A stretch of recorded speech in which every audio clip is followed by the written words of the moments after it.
Hello everyone, welcome to What If Issei Became the Sky Dragon God movie. Before we start, please go support Issei in 1993 for writing that awesome fanfic. This is the translated version I made.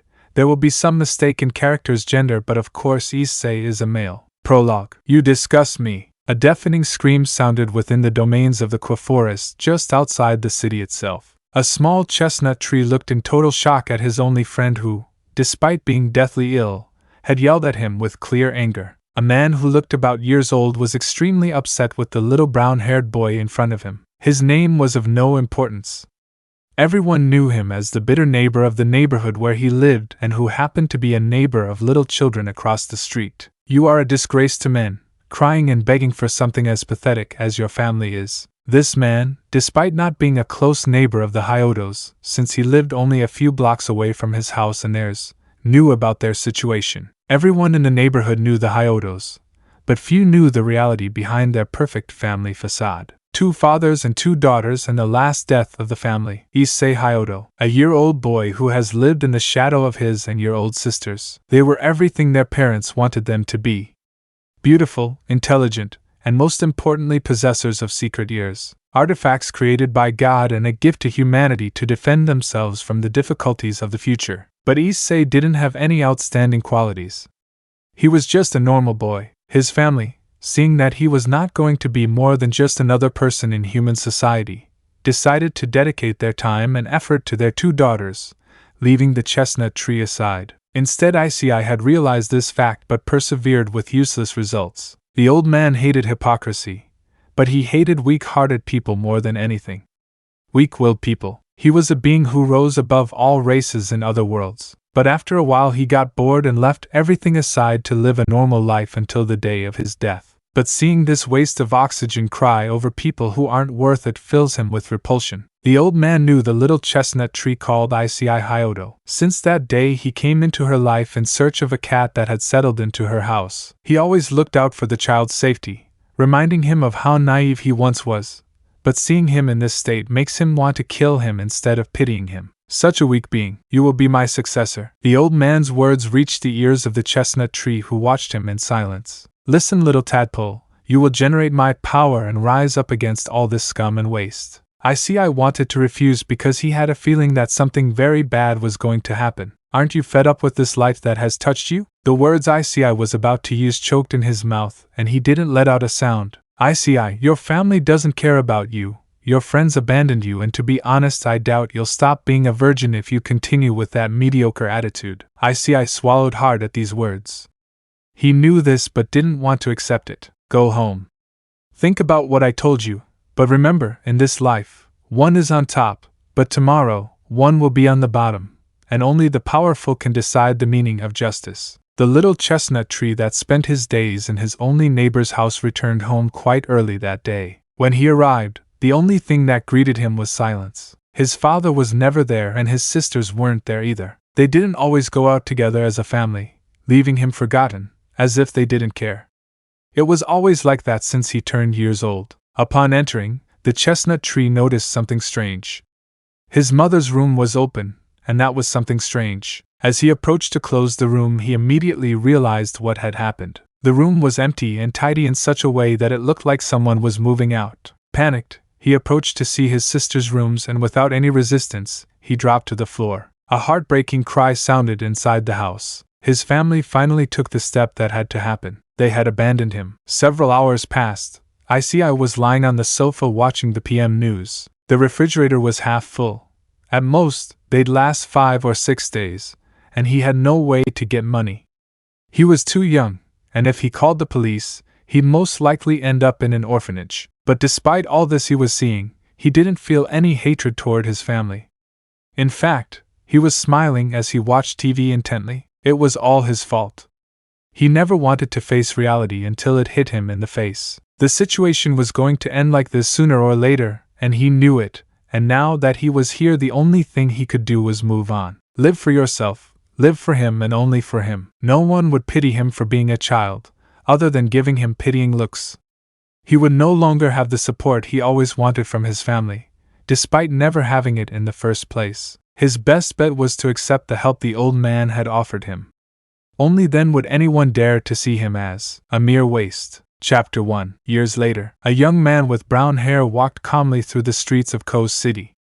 This young man with brown hair was none other than Issei Hyodo. Many people greeted him upon seeing him, others stopped and paid their respects, and on more than one occasion a lady appeared offering him her daughter's hand in marriage. For Issei this became commonplace about 2 years ago. The day his parents abandoned him was the same day his life changed completely. He was no longer the little boy who cried every night for the desire to feel a little affection from his parents and the love of his sisters. In his place was now a brown-haired boy who cared little or nothing about things unless they directly affected him. He stopped being shy and instead his confidence surpassed his teacher's expectations. He once called him a womanizer, and he still doesn't understand why. Thanks to the teachings of his late teacher, his life took a degree turn. Flashback 2 years ago. A small chestnut tree ran within the domains of the forest near the city of Kwa. Behind him was his master who was quietly sitting behind Issei's back while he carried him to complete his training. The name of his master is Slifer Tianlong, which curiously for Issei its literal translation is Slifer Sky Dragon. He doesn't know why, but that name sounds very macho, very manly, and very powerful, almost that when his teacher himself says his name it sounds so majestic. Okay, Tadpole, it's time for the last step to complete your training, but before doing so, you have to take a shower, you stink of stale cheese. After the insult from their teacher, they both went to bathe in some hot springs that were hidden inside the forest. As they both relaxed, the old man spoke. Issei, the brown-haired boy, was surprised to hear his name coming from his master. Normally, he would call him in an unpleasant and offensive way, sometimes repulsive, like when he once called him goat bile, and unfortunately, for the one with a great imagination, he couldn't help but imagine that. I have been living in this world for many years and it is time for me to leave and continue on to my next destination. Issei felt that something was not right. The old man sounded quite tired and his relaxed complexion did not help. Issei, as you know, the meaning of my name does have a hidden truth, and that is that I am literally the dragon of the sky. The old man who was naked stood up and left the hot spring pool and walked a few meters until he stood at a relatively long point. Issei was confused, and that's why he didn't notice when his master moved. But now that he regained his composure, he looked for him with his eyes until he located him a little far from his location. When he was about to go after him, he stopped abruptly because of the impression he received. His master turned into a huge Chinese dragon. In fact, that was the only way he could describe his figure, as it was so intensely red it looked like blood. He had 2 pairs of eyes and 2 incredible mouths. His body was about meters wide, and his length seemed to be about meters. He felt no fear, and that pleased his master, since it had taken away what he hated so much, and that prevented the chestnut from reaching his potential. Issei, this is not my original form. If you saw it, you would be so scared that you would be traumatized for life, in addition to attracting unwanted attention. Issei nodded quickly, understanding the old man's words. He had already known about the existence of the supernatural, and even now he was aware that the city was part of the territory of some demons belonging to the Pillars. To be honest, my life is coming to an end, but I'm also proud of you. You've achieved so much in such a short time that I'm happy to have chosen you as my successor. The chestnut had become sad. During this time he had grown fond of the old man, and even considered him as his father, not that scum who abandoned him when he found out he was normal. Issei was very aware of the family situation. The Hyodo are a renowned family of mages, but they value strength above all else. They are one of the best in Japan, but they rarely interact with any faction. They prefer to remain neutral and generally avoid conflict. Now that he knew his teacher was dying, he didn't know what to do. Don't be sad, puppy. You were my first and best student, and for that I'll give you a gift. The huge dragon shrank a little and then said, to be my successor you have to meet one requirement, you have to eat me. The chestnut tree got confused. When I die you have to eat some parts of my body, a part of my brain, heart, flesh, and drink as much blood as you can while bathing in it. When your body has consumed enough, the rest of my body will become energy and your body will absorb it. You will become 8% pure dragon and inherit all my powers and abilities, and thanks to the fact that you will have eaten part of my being you will be able to use them without restrictions. It will be as if it was always part of you. The brunette shed tears as he watched his teacher speak. His voice gradually lowered. Issei, I thank you for the company you kept me during my last moments. I hope you become a man who no one dares to oppose or bother you, but remember, never be arrogant and never neglect your enemies, because you may be at the top, but the next day you will be down." After these last words, a god had died. Many felt this but never had a clue what had happened, except for the fact that someone had died, and the world was saddened by this. This had only happened once, and it was at the death of Elohim. And the flashback. The chestnut tree was mowing the lawn of a house next to his. His neighbors were always kind to him, and on more than one occasion he slept in their house because they didn't like the idea of knowing that a child was sleeping alone in a huge house. Next to him was a girl with collections and light brown hair. Her name is Irina Shido. Even though she is a girl and wears a skirt, she is also a person who liked to act like a boy, and that is why she also wore shorts under her skirt. She originally dressed and acted like a boy, and almost all children believed this at first glance with the exception of adults who saw this behavior as adorable, but after meeting Issei her behavior became erratic and confusing, but after a while it seemed that she had already laid the groundwork and hung out with Issei more frequently. Her parents, the Shido gentlemen, saw this as a relief to their hearts because they had thought that their daughter's future would be that of a tomboy, and that kept them awake at night. But now that their daughter met the chestnut tree, she had more significant changes and her behavior changed. They were happy about this because it confirmed that she liked the chestnut tree. Little Issei was a good person, and they had already thought that he could be an incredible suitor for their daughter, and for this reason they allowed them to be together all the time. They even allowed them to sleep together so that they could form a stronger bond. Issei had finished mowing the grass and was now resting under the shade of a tree. Irina, who had approached to offer him something to drink, saw how he was sleeping peacefully, and without opposing the opportunity, she lay down next to him to sleep next to him. His scent was also felt, and along with the feeling of security that the chestnut exuded, Irina fell asleep quickly. Chapter 2. It was a rather pleasant afternoon. Although it was a beautiful day, the little chestnut tree didn't move from its hammock for anything in the world. Issei had gotten up quite early, and when he saw the sun he got burned. Damn, it hurts. With his eyes reddening from such stupidity, the brunette went down to the second floor of his house. When he got to the kitchen, he saw a note on the refrigerator. It was signed by his mother. Issei, honey. Mom had to leave in an emergency, and your father traveled for work. I left your lunch in the fridge. I'll be late, so no mischief. After reading that, the little brown-haired boy was now having cereal and milk for breakfast. After that, he set up a hammock in the backyard. After that he slept all day. Irina Shido, a girl who likes to dress up as a boy, was visiting her best friend's house, but after knocking repeatedly, no one paid attention to her. It wasn't the first time. Yesterday, Issei's mother had warned her that she would be away all day, and although her sister was present at the moment, nothing mattered more to her than herself. They had both gone out to run some errands together. Irina has known the Hido for more than years, and the only thing she can say about them except for Issei is that they are a bunch of, "Oh Lord, forgive this lamb who has broken her promise." Irina clasped her hands together as she said that to the air. She wanted to spend as much time as possible with the brunette, since she had heard from her parents that they would soon be indefinitely moving to Rome. Irina didn't like her best friend's sister. She had seen her haughty and arrogant manner several times. Sometimes, after talking to her, she would hide her disgust by making a face like she was vomiting. Without anyone approaching her, Irina saw that no one was in the house.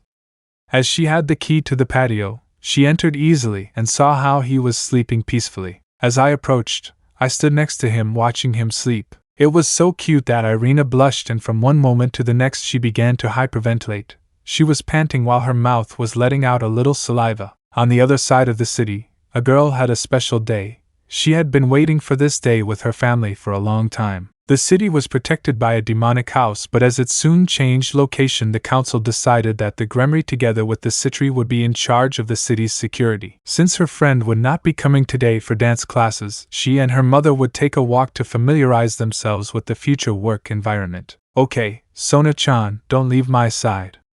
Since Mom will be busy later, we'll just go to the mall to buy some clothes. Sona was happy. Although she didn't like being called Chan, she was still happy about it. Following their way, they both arrived at the Ko's shopping center. Chapter 3. When the chestnut-haired boy's parents returned from their trip, a long time had already passed.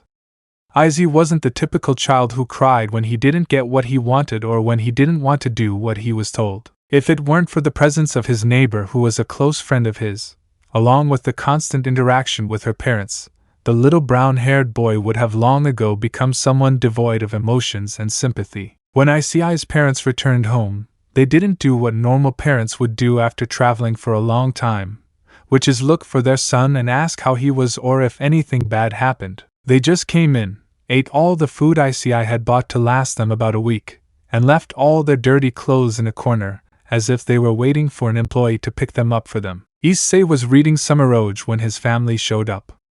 None of them saw him or asked about him.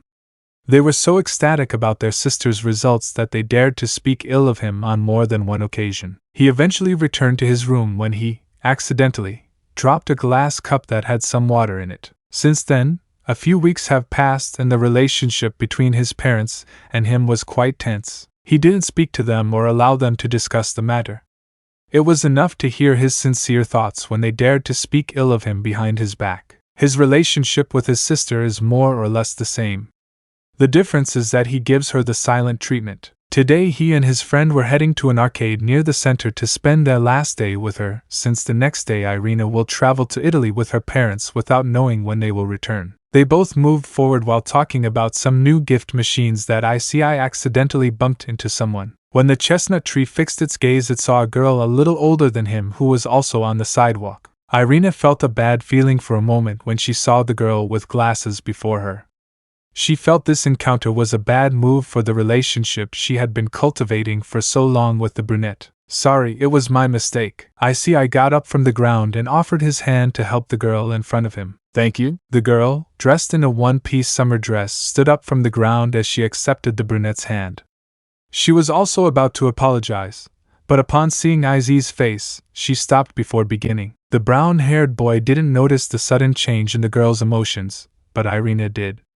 For her, it was like an alarm that indicated danger. As her developing feminine instincts indicated a sense of danger, Irina did the first thing that came to mind. Nice to meet you. My name is Irina Shido and this fool here next to me is Issei Hyoto. Nice to meet you. He said all this while hugging one of the brown-haired man's arms. The girl in front of her understood that she was walking on dangerous ground because the mere action of taking the boy's arm indicates that she is very close to him, or that she marked her territory. She dusted off her dress and then introduced herself. Somehow his glasses fogged up in the sunlight. Irina was currently praying to God after cursing the brunette over and over again.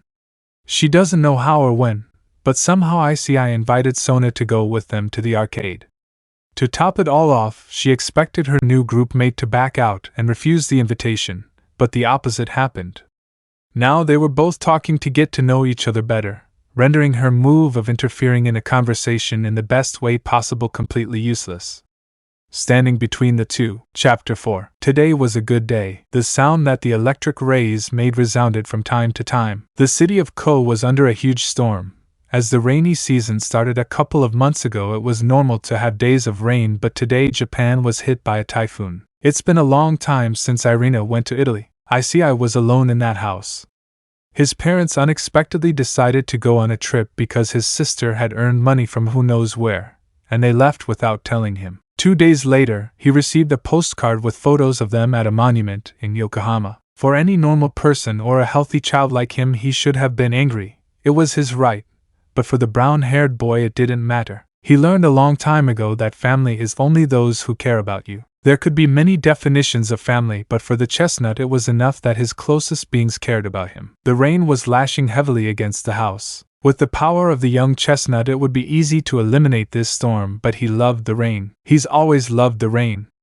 If he could, he'd go for a walk in the rain, but he had to stay home. It was just as satisfying to lie in front of the fireplace sipping hot chocolate. Issei had few people he could call his friends. Truth be told, he only has 2 friends. One he's known for a long time and unfortunately is now somewhere in Rome, and the other he just met. Her name was Sona, a good-looking girl, quite serious and likes to talk like a nerd. It doesn't bother her, but it's still tiring. She's also a bit proud and has a big ego regarding her intelligence. He had noticed that she was not human. They had rarely had a close encounter with the demon race, and the times he had seen them were on extermination missions that his master forced him to take as part of his training. The main door of his house was opened, letting in a lot of water, trash, and wind that threatened to ruin the interior. The chestnut tree was scared by this. He thought everything must be tightly closed. He had even used magic to reinforce the house. I conclude that it must have been the force that he underestimated of the wind. Walking with some effort while getting wet, trying to close the entrance again, he reached it and noticed something strange. His instincts told him something was wrong. Looking around, he found nothing out of the ordinary. The rain hitting his face, the whistling of the wind. The force of it violently shook the trees and power poles. He even saw a motorcycle flying through the sky. As he was about to close the door, he heard something. If it weren't for his senses, he would never have noticed. She let out a weak cry for help. Issei did not hesitate to look for the origin of these words. The rain lashed at him heavily, his clothes sticking to his body as he tried to avoid being hit by any wind-blown debris. About meters from his house on a street corner, he found a woman lying on the ground. What was a woman like her doing there? I put my doubts aside and take her home. Upon arriving, he closed the entrance again and reinforced the entire house again. I take the woman I rescued to the bathroom and put her in the tub. It was important for her to regain warmth. Her body was very cold. I left the shower running with hot water and went to get some clothes. I don't touch my mother's or my sister's clothes. Instead, I wear something that was a treasured part of their collection. Issei was a pervert by nature. He discovered this when he enjoyed taking long glances in public women's restrooms, even using his boyish charm to sneak in with them and receive kisses, hugs, and sometimes, if he was lucky, some affection. When he got to his room, he opened his closet. This was no ordinary object.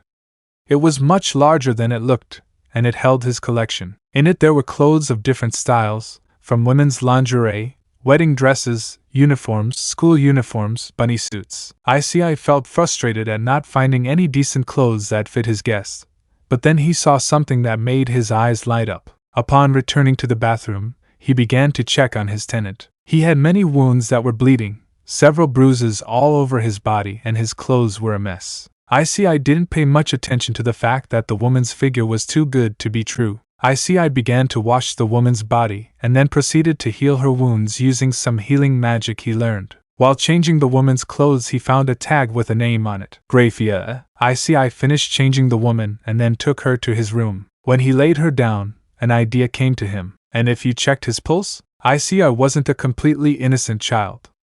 The brunette brought his hand closer to the woman's left bust and felt his hand sink into her. It was exactly at this moment that Issei acquired a new taste, a new fetish. The feel, the texture, the warmth it gave off made the chestnut feel like he was on cloud 9. As the rain didn't seem to stop and the woman didn't seem like she would wake up either, the brown-haired man decided to spend some time experiencing this new sensation that made him feel intoxicated. The next day the rain had stopped. In a room in an unknown house there was a woman who was seriously thinking about what had happened. He was desperately trying to find something logical in the scene he found himself in. She was half naked, she had some saliva on her chest, and next to her was a small brown-haired boy fast asleep. Everything would be fine if it weren't for the fact that I felt like I had done something very bad and I didn't remember what. The sleeping child had one of her breasts in his mouth and his hand in the other. He was half naked and I could clearly see how he had some pacifiers on his body. Inside the mind of the woman named Gremory there was only one thought. I'm a cradle robber. Chapter 5. Issei was a very sweet boy when you saw him sleeping peacefully. The now maid, thanks to the Victorian-style clothes, looked with confusion at this child who was sleeping peacefully with a rather silly smile. She had considered killing him but decided it was a bad idea. She had no idea how he got there in the first place, and with this lack of information she couldn't afford to lose her only source. In addition, they had been trying to use their magical abilities for a while, but nothing, not even a cold wind or lifting a heavy object for normal humans could lift. She was completely defenseless. The only good thing about this is that with the little he had seen since he woke up, the boy was not a bad person. His body was clean and his wounds were treated with some creams and gauze bandages. Her clothes were hanging inside the house in a corner, washed and still wet. She also liked the style of the clothes she was wearing. He had considered giving my house a once-over but felt it was rude to search without the owner's consent. Graphia noticed how the little chestnut woke up. She settled into a chair at the side of the house while keeping some distance. When the brown-haired boy woke up, he barely got out of bed with a sleepy face. When he turned to look at her, she waited a few seconds before being able to speak. "Good morning, darling." Graphia made her voice sound as professional as possible, but the brunette's reaction left her stunned. He got out of bed and the first thing he did was check his wounds and ask how he felt. It was a complete surprise, and seeing the concern in the child's eyes made him let his guard down. The little brown-haired boy lifted her from her seat and forced her to lie down on the bed, according to him, so she could rest since her wounds had not yet healed and she had to rest. She tried to stop him but was abruptly silenced by a kiss. While there is nothing wrong with receiving a kiss from a child, the bad thing about all this is the type of kiss he received.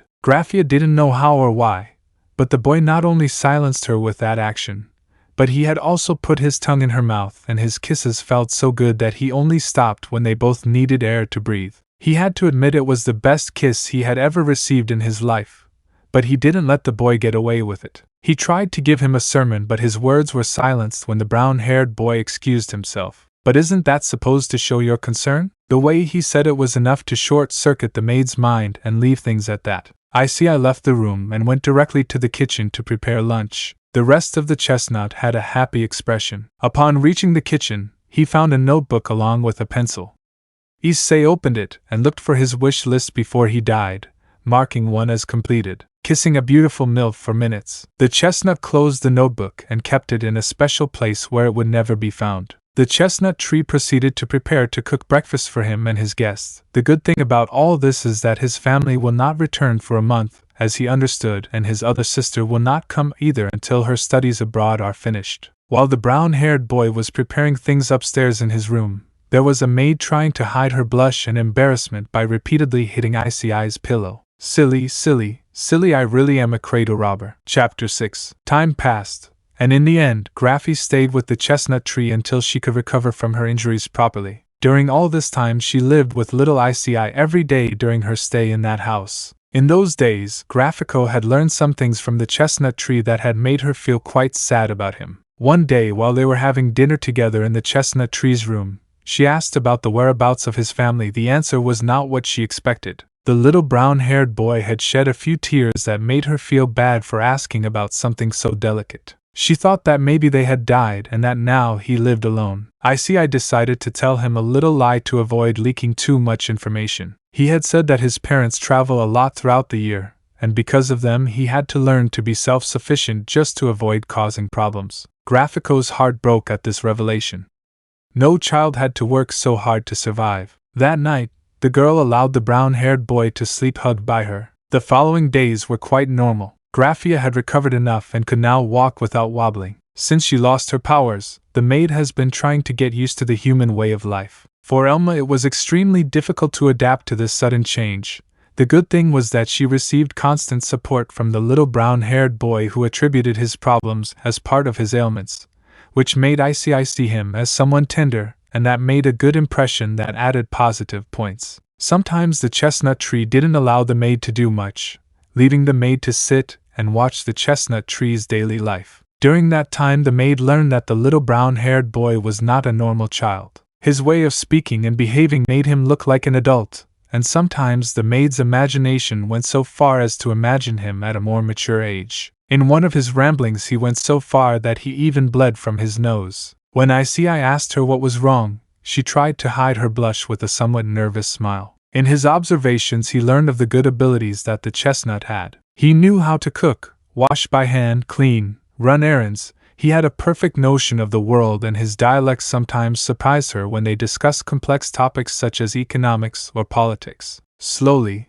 Graphia's heart began to see the brunette through different eyes.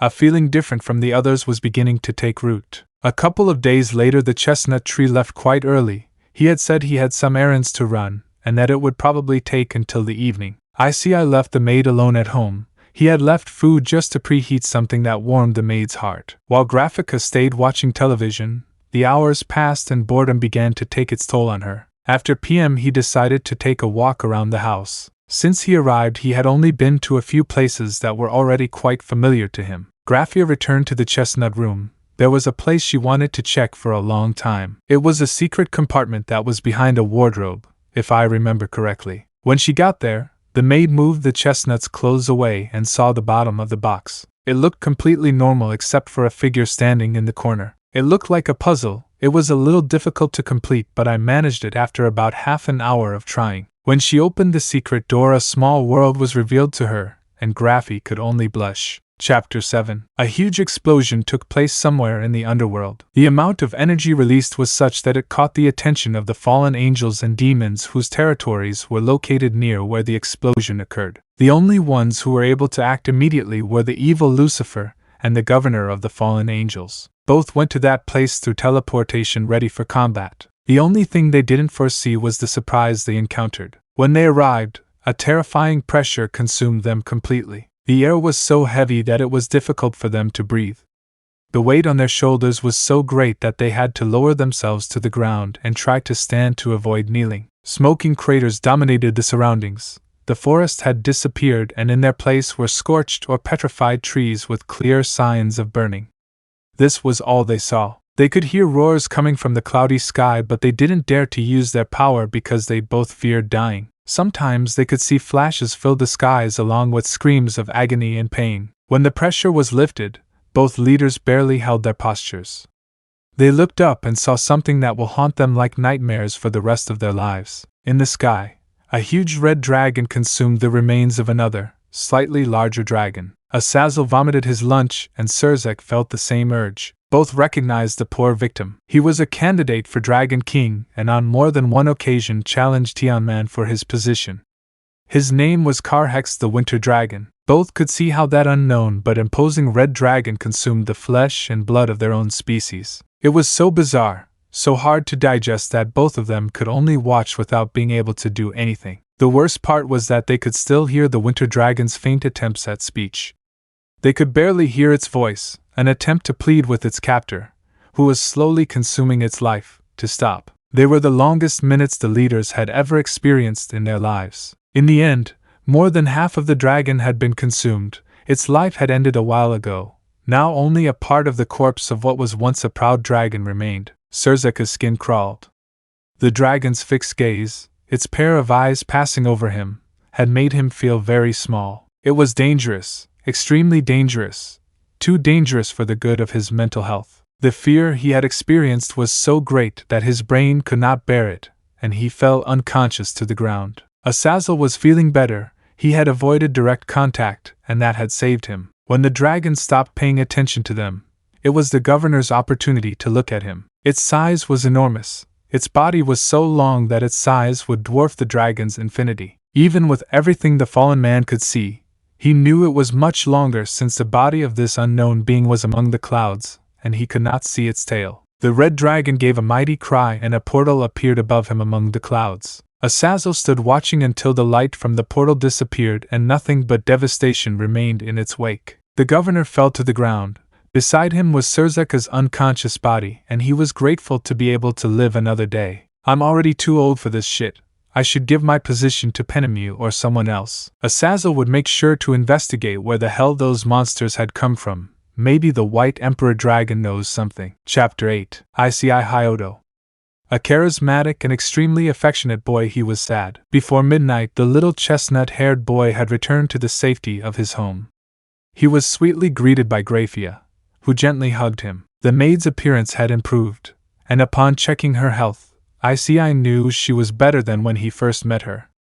Seeing this, the brunette decided it was time for the platinum-haired girl to be able to use her powers, so he removed the chains that prevented her from doing so. For a moment, Graphia felt her magical energy running through her veins again, but she didn't give it much importance since it felt extremely good to be hugged by the little brown-haired boy. They both headed to the kitchen and ate dinner together. It was such a pleasant and peaceful moment that the conversation carried over to the bathroom. When they both finished washing their bodies, they decided to take a relaxing bath together. Issei was in a tomato ball when he felt Graphia's breasts on his back. Era, I see that your little friend is quite lively." Although the maid wanted to tease the little brown-haired boy, The truth is that she was impressed by the size that Issei had. The brown-haired boy, on the other hand, was trembling and had small tears in his eyes. He felt so embarrassed that he couldn't utter a single word. This wasn't the first time he'd been through this situation, however. It was the first time the woman he liked had even looked at his little Issei. Gremory, noticing the brown-haired boy's actions, felt like a switch turned on. Issei-chan, tell me you want to feel good. Some people who were passing by had heard the moans coming from the house. Although they wanted to hear what was happening closer up, they had remembered who lived in that house and had to withdraw with an expression of pride and silence. Returning with our dear chestnut, he was looking down and from time to time he let out a nervous moan. Gremory, on the other hand, licked her lips with satisfaction, wiping a thick liquid from her lips. She had plenty of it on herself, and gathered some in her hands to take it again, since her heart-shaped eyes said how much she liked the taste. After finishing tasting, she fixed her sight on little Issei and felt a wild impulse to jump on the chestnut tree. When she was about to do it, she stopped. Gremory saw Issei's tearful face, and all the desire she had left her, and a terrible feeling settled in her heart. Issei didn't want it to turn out like this. Gremory felt guilty when she interpreted the brown-haired boy's tears as fear and tried to leave. When she opened the bathroom door, she was stopped by the brown-haired boy's hug that took her by surprise. Issei tried to articulate something, but he felt so embarrassed and happy that he didn't know what to say. But thanks to his little friend, he didn't have to say anything. Gremory felt something hard and hot between her legs, and seeing the embarrassed face of the little brown-haired boy, she understood everything. She bent down and looked at Issei with the best smile she could muster at that moment. The chestnut's heart leaped at this, and he let himself go. The maid was about to speak when she was silenced by a surprise kiss. She couldn't take it anymore, and just like the brown-haired boy, she let herself be carried away by the moment. They both kissed madly for several minutes until they stopped due to lack of air. Come, follow me. Gremory took the brown-haired boy by the hand and took him to the living room and sat him on the main sofa. Wait for me. Issei nodded and watched as the woman with curly hair climbed to the second floor. The chestnut waited and waited until, "You see, do you like what you see?" It was the longest minutes of his life, but it was worth it. In front of him was Gremory dressed in a provocative outfit that caused a nosebleed. The next hours Issei attacked the maid like a box that doesn't close in all possible positions. They were the happiest hours of his life. When the sky was illuminated by the rays of the sun, the little chestnut tree discovered through a letter that his beloved wife, his queen, had abandoned him. Although a few hours ago he graduated with excellence from the University of Virgins, now he felt like an immense emptiness was dominating him. Issei cried and cried. He let out all the sadness he felt. Elsewhere, a similar situation was occurring. Gremory returned to the underworld. Although no one suspected her adventures in the human world, the maid felt terrible about having abandoned the boy who had given her his heart. It pained him greatly to have chosen his job instead of the love he had cultivated within that house. But a relationship between a human and a demon wasn't possible. For the sake of both, it was better to part ways and never meet again. What neither of them knew is that by completing the mating ritual, Issei successfully marked his mate, and from now on they will be destined to be together. Chapter 9. It has been several years since the first time of the chestnut. Now after so much time Issei grew a little more, and at the age of he was already a renowned person both in the human world and in the supernatural. Of course, regarding the second, it was an extremely delicate subject, and it was not exactly who it was about. Issei recently enrolled in Ko's academy since for some reason it is the only academy that met the boys' standards. A large venue with many hormonal people and an excellent view of the female audience. A place where your grades would allow you a scholarship, while offering you great privileges if you sponsored the academy with substantial contributions. Issei entered as the youngest in the first year. And the truth is, no one knew him, and whenever he was called up for the attendance list, he left as if excused. Since the chestnut started at the academy at the beginning of the school year, he has spent a month taking advantage of. Not because I wanted to, but because some things happened that had to be taken into account and resolved as soon as possible. And now after a month he could finally start his school life as normal as possible. When he arrived at the entrance, he was seen by several girls who, upon seeing him, began to spread rumors about him. A cute brown-haired boy who you'd like to eat. Issei at first felt embarrassed by the multiple predatory glances he received, but then he got used to it. Issei walked through the long corridors in search of the first-year B classroom, and as insecurity took hold of him, when he couldn't find his classroom due to how big the academy was, he ran into a girl. "Sorry, it was my fault." Several papers were lying on the ground, and seeing the mess he had made by not paying attention to the road, he decided to help pick them up. "Don't worry, I didn't pay attention to the road." Both of them collected the papers in an orderly manner. "Sorry, but I don't recognize you. What year are you from?" Issei looked up and saw some peculiar purple eyes. Upon looking more closely, he knew that the girl he collided with must be older than him, that is, his senpai. "Sorry for not introducing myself. My name is Issei Hyodo. I'm new and was looking for the first-year Class B." A nice smile from the blushing brown-haired boy to the girl, but he calmed down and introduced himself. "I am the Student Council President, Sonashir Torai, and I'm sorry for what happened." They both looked at each other for a moment, and then laughed at how silly the way they met was. Sona looked up and saw a girl who could help her. "Come, I'll introduce you to someone." They both walked away from the road, and when they reached an intersection, they heard a loud noise. "Excuse me, Tuja-san?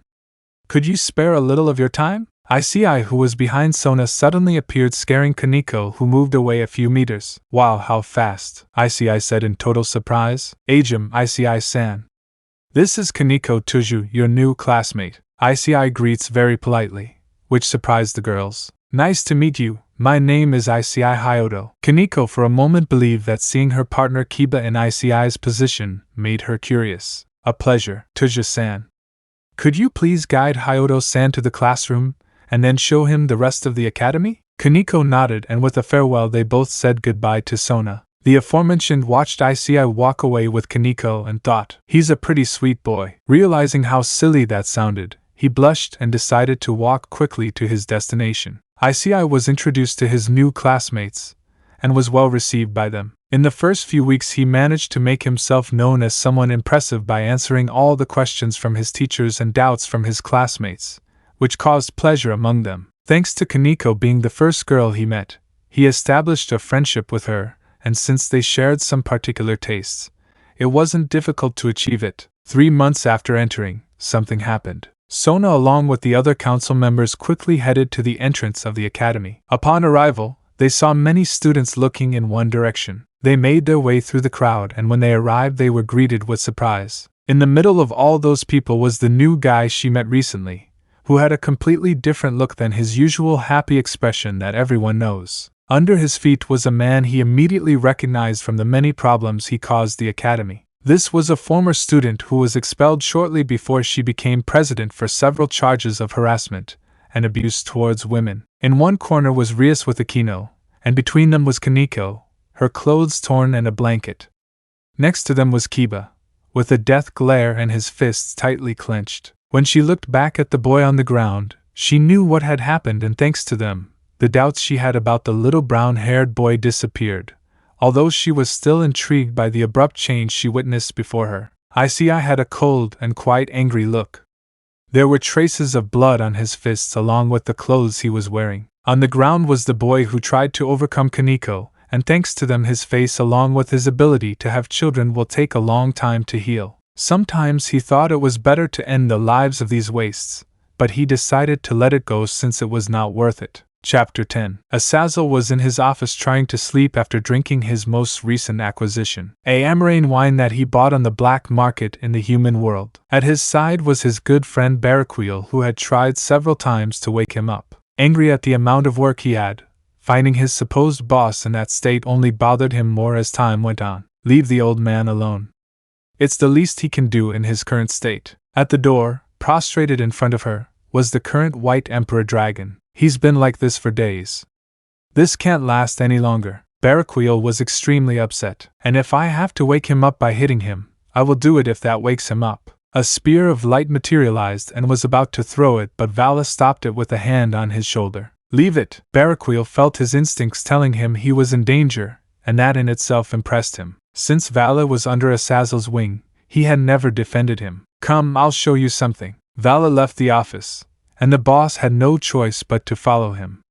If the boy had any answers, it was better to find out. Both arrived at the laboratory that is usually under the surveillance of Azazel, and the place that was usually kept. Vala took some documents out of the safe that was behind a painting and handed them to the cadre. They were supposed to receive this report days ago, but given how my adoptive father is, I have to assume he didn't. Barraquil began to review the documents, and as he read more he felt nauseous from everything he was learning. In the end, he stopped trying to contain his urge to vomit any longer, and to avoid it, he put aside his papers and sat down in an empty spot. Now you understand Azazel's current state? The cadre didn't reply.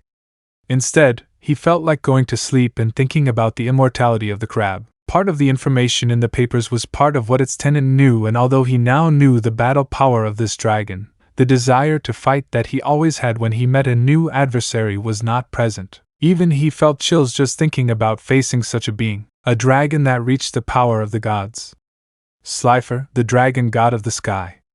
The reason why DXD can't return to Earth, their former home, before settling in the dimensional gap. This is absurd. Why didn't we know this? Barraquil was truly bewildered. Vala, seeing that the shock of the cadre was too much, and that he probably ran the risk of going crazy, decided to explain to him. The White Emperor sat in front of the fallen man, and offered him something to drink from the table. Slifer was formerly a celestial dragon.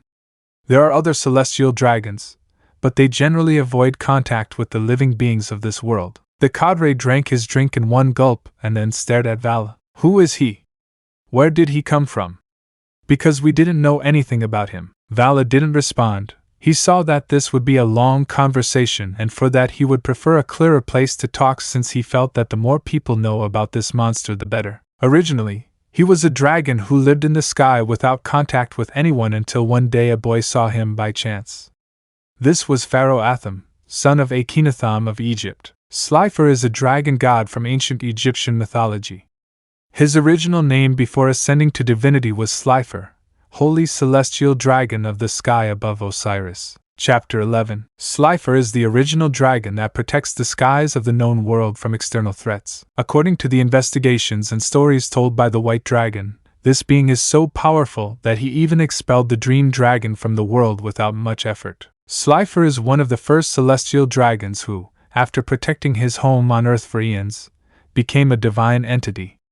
He earned the right to be a god, a protective god. The wings of the Emperor Dragon materialized and a voice came out of it. Barraquil Cadre.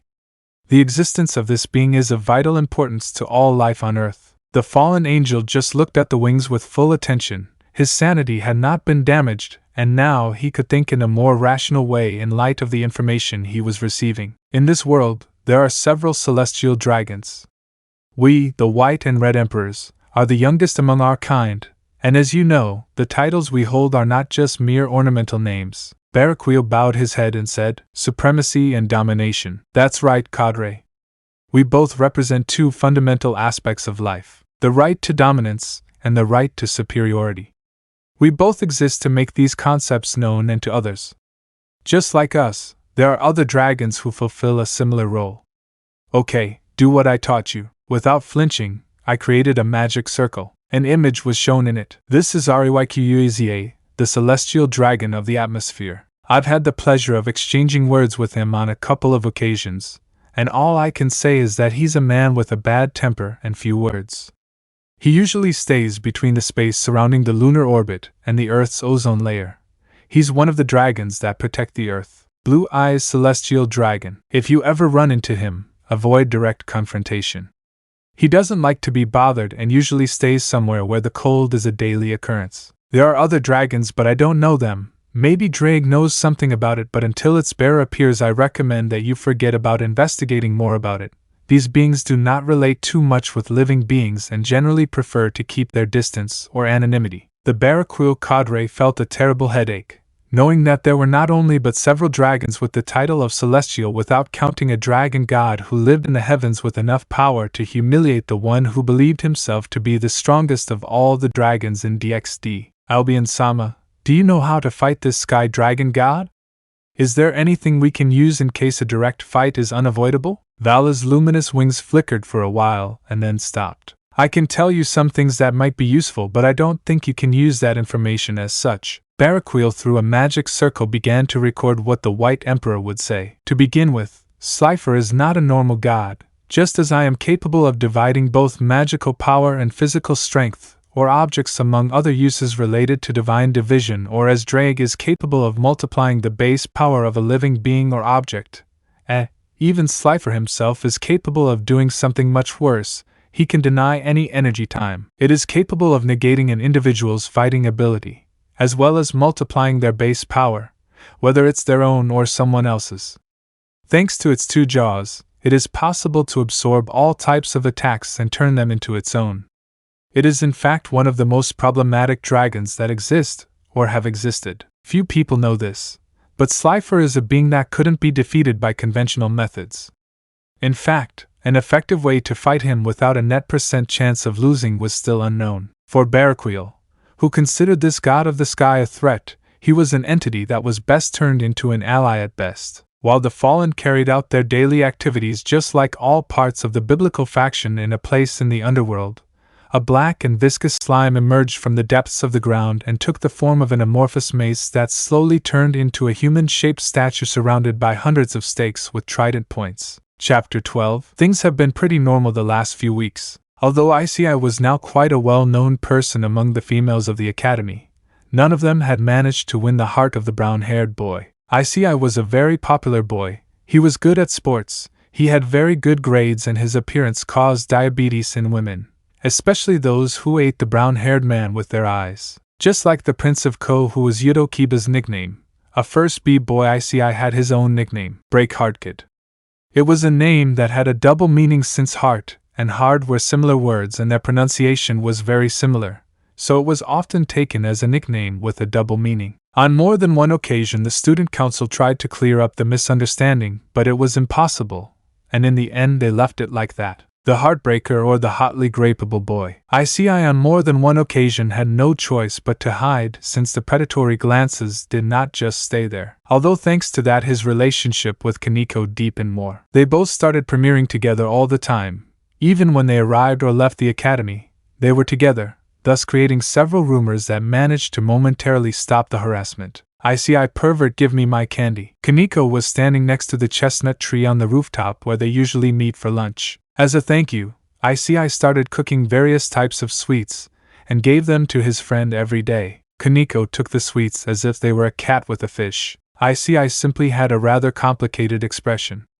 Since he met Kaneko, his life has taken a rather unexpected turn. From being a scary entity, he became the best friend of a girl who looked like a cat at best. So, what was it you wanted to tell me? Kaneko spoke while still having a couple of snacks inside her mouth. Yeah, sorry. Issei took a couple of tickets out of his pocket and showed them to Kaneko. Look, I got tickets to the aquarium and the amusement park. I was wondering if you could join me this weekend if you're free. Issei said everything very quickly, and it was clear that he was quite nervous. Kaneko was about to eat a cupcake when Issei declared he wanted to go out with her, although in a rather direct way, although he didn't use the right words. Do you want to go on a date with me? The brown-haired boy suddenly started babbling nonsense words with a red face. Kaneko sighed.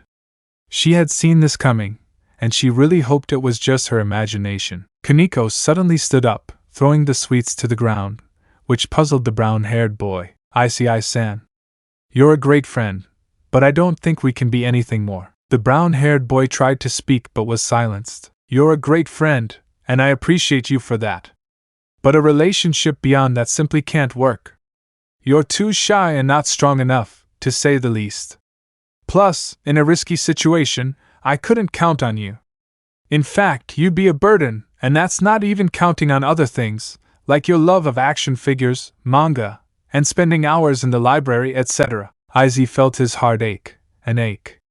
He liked little Kaneko. 6 months of relationship gave him enough time to feel something more than just appreciation and companionship. Issei wanted to make sure that these feelings were not just something temporary, and that they were not clouded ideas of reality. But hearing these words from the girl who had accompanied him all this time gave him a reason to believe that everything he had experienced was a waste of time. So that's what you think of me. It was at that moment that Kaneko realized that she had spoken too much. Issei-san, I didn't want to. Seeing the brown-haired boy's tears, he realized that he not only rejected the brown-haired boy's proposal but that he also hurt his feelings. The brunette simply stood up without answering, took his things and then bowed to her. Thanks for being my first friend at this school, but it's better if we leave things here. Issei left the roof, leaving the white-haired girl alone in that place. Kaneko had her eyes on the sweets that were scattered on the floor. For some reason he felt like he had done something stupid and that his relationship with the brunette would never be the same. I'm a fool. Change of scene. Issei was in the city park.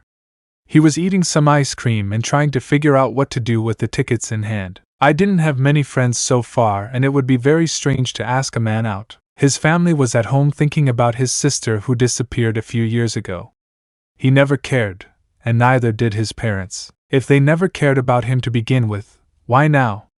The only thing the chestnut could do now was give him away, and he had the right person right in front of him. Maybe a couple of tips and these tickets could help a few friends who were hopeless. Chapter 13. As the days passed, Issei continued with his thing. His daily routine was always to wake up early, go for a run, help the man at the convenience store on the corner open the door, and then return home to take a shower, eat breakfast, and head to school. All this had been routine for a while. Although things at the academy had changed a bit. He no longer spent all day with Kaneko, since their relationship ended the day the brunette was rejected. While they could still be friends, the truth is that the brunette couldn't bear to keep his emotions hidden. To avoid contact, the chestnut tree had decided to divide his free time to support the clubs on different occasions, and thanks to this, the productivity of these increases significantly. Proof of this is the trophy case at the main entrance of the academy. All the trophies that were there were more than years old, but with the help of the chestnut tree, half of them were replaced in less than months, a great achievement for the school, and each one of them has a mention of his name, and a quarter of the prize was given to him. Gymnastics, track and field, baseball, soccer, art, physical education, swimming, archery, sword and poetry. All of these clubs were mentored by the little chestnut tree, improving the skills, knowledge, and strategies of their activities, thus bearing fruit in competitions. Issei was currently heading to the student council office at the president's request, which is strange considering that she avoids direct confrontation by sending or leaving the vice president in charge. Once he arrived, he was greeted by a strange air. The atmosphere was somewhat different from usual. In front of him was Sona, who had a chess board, and Vice President Tsubaki walking away with a tray. It looked like a tea party, and that was weird for Issei. Thank you for coming. Hi to Issei. Please take a seat. Underworld. In the underworld, a meeting was taking place between them out to share information about some recent events, one of which had occurred a few months ago. What did you get, Seraphal? Surzek Lucifer stared at his companion, who had recently returned from a trip to the other side of the human world. First, you're terrible. You should have at least let me take a shower. The Sahara Desert was in a storm. If I hadn't followed Ajuka's instructions to the letter, I would have gotten lost. Seraphal Leviathan was her title, and she was full of dust and sand that still didn't stop falling from her disheveled hair. Don't worry, after this you'll have the week off. Surzeka's statement was enough to restore his spirits. Okay. The first thing you need to know is this. Seraphal took out a scroll through a magic circle and left it on the table. His name is Slifer, and he is the dragon god of the skies. The image of this imposing dragon is just like Surzeka's sketch. The heavens shake and thunder roars, signaling the arrival of this ancient creature and the dawn of true power. According to what I was able to find out from the ruins of ancient Egypt, Slifer was considered a god by the ancient inhabitants of Egypt when he was discovered by the son of Pharaoh Akhnamkanon called Adam. Thanks to the friendship of this ancient pharaoh with the then called celestial dragon of Osiris, one of the three main gods of Adam's reign. According to the descriptions on the tablets inside Pharaoh Adam's tomb, Slifer attained his divinity after reaching a certain age, which is unknown, but it is suspected that he is as old as the world itself. Seraphal handed out photographs to his companions, who took and reviewed them. I also have good or bad news depending on your point of view and our situation in the future. The Mao gave him their full attention. Slifer, ancient celestial dragon of Osiris and now dragon god of the heavens, is an entity that until now cannot and will not be defeated. Seraphal took out a tattered and very old scroll. Thanks to the ability to cancel any type of magic, as well as increase or make other people's attacks his own, Slifer is a fast-adapting dragon, and it is said that he is the cause of the fight between Ophis and DXD, since the latter was expelled from the earth for not fulfilling his assigned role, although I do not know what it is about. Surzek felt a terrible pain in his stomach again, while Ajuka broke out in a cold sweat. A being capable of negating, increasing his own power, and being able to make his own attacks from others was definitely someone to be feared. It's more broken than the. Falbium's comment was said in a funny tone, which caused even greater discomfort among those present. Okay. We already know what to do. If we ever meet him, avoid bothering him at all costs. The words spoken by Falbium Asmodeus were taken as a verdict, since if something happened, the survival of his race, which is already few in number, would be endangered at an unimaginable level. Meanwhile on Earth, Japan at the Coast City Academy had already experienced something that could leave them in a very bad position. ISEEI had under his feet a mistreated Sagi Genshiro since he had dared to attack him for a stupidity. Sona felt like water that her nobility, that something bad would happen if she didn't fix this situation, since her instincts told her that this boy who until recently was a love was now a danger about to be unleashed. Chapter 14. ISEEI was invited to the council room and was now playing against the president in a game of chess. Although it wasn't the first time she played, she really enjoyed it since she was an expert player, and they were making it difficult for her to win. Or at least they weren't letting her win so easily. While they played, they also talked. At first they were simple questions like his name, where he lives and what he likes, but then they started to chat about his life, and somehow he started to realize certain things while he released some of his own. Sona was a very competitive woman, and that was evident in her moves. Her rook ate her knight in an impressive blockade. He was also able to realize that this cold woman who intimidates and commands respect is not the person everyone thinks she is. ISEEI knew that behind that mask of seriousness is a frank woman, and that coldness that everyone sees is just the facade of a sweet woman. She was also very intelligent. During the minutes they played, she showed him that there would always be someone stronger, and since he was the local chess champion, she almost destroyed him. The game ended when he had only pieces and she had. It was a difficult game, and she enjoyed the challenge it presented. After that, the idle chatter somehow included the other girls who were present, and soon a calm atmosphere invaded the room until someone exploded. Issei was confused. There was a man who exploded when he was about to retreat. Without warning, he hit him in the face, making him step back, and then he started ranting in his face about being a great person, and he doesn't know what else he said. During the entire meeting, which lasted no more than an hour, ISEEI somehow won the friendship of the girls, something that a certain blonde couldn't stand. Unlike Sona and the vice president, all the others, including Saji, knew about ISEEI's nickname and were curious about it. But Saji, seeing the rumors about the guy who was the hottest, far surpassing Kiba the prince, was the straw that broke the camel's back.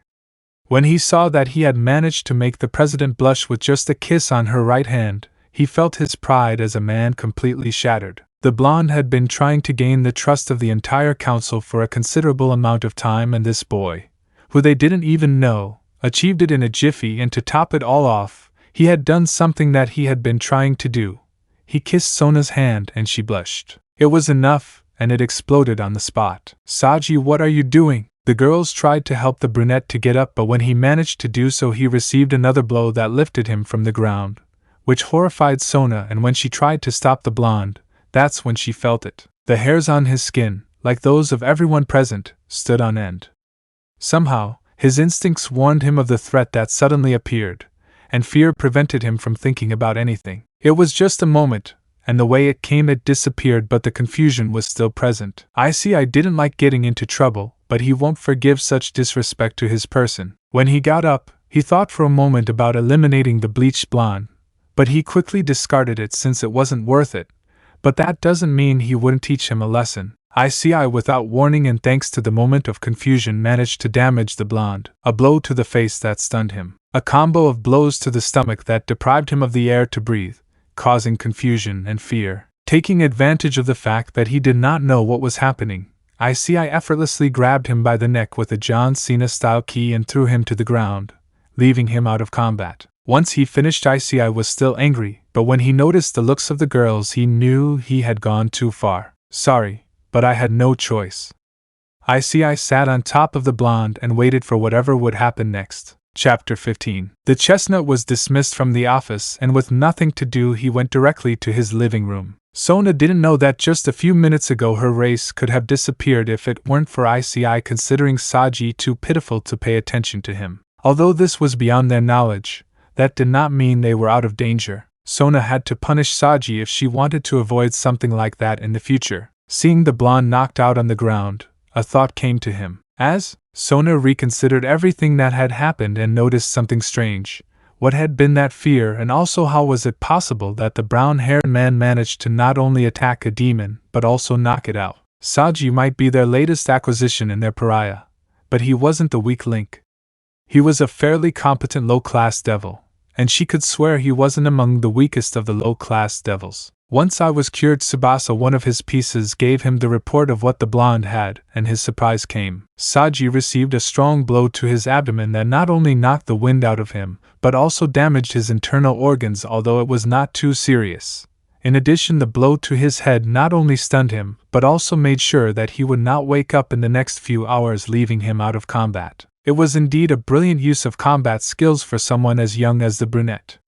Sona already knew his record of achievements, and coming to a conclusion wasn't difficult, but that only caused her to become more interested in him. Elsewhere, more specifically in the lounge of another club, a red-headed chat was going through a severe headache. In her hands was again the undesirable marriage proposal that unfortunately for her was rejected to be dissolved. His inevitable path to the altar continued its course. Rias Gremory, heir to the house of Gremory, was running out of time. He did not have enough power to ask for a qualifying game to break his commitment, nor did he have enough influence to call a trial. Her hands were tied.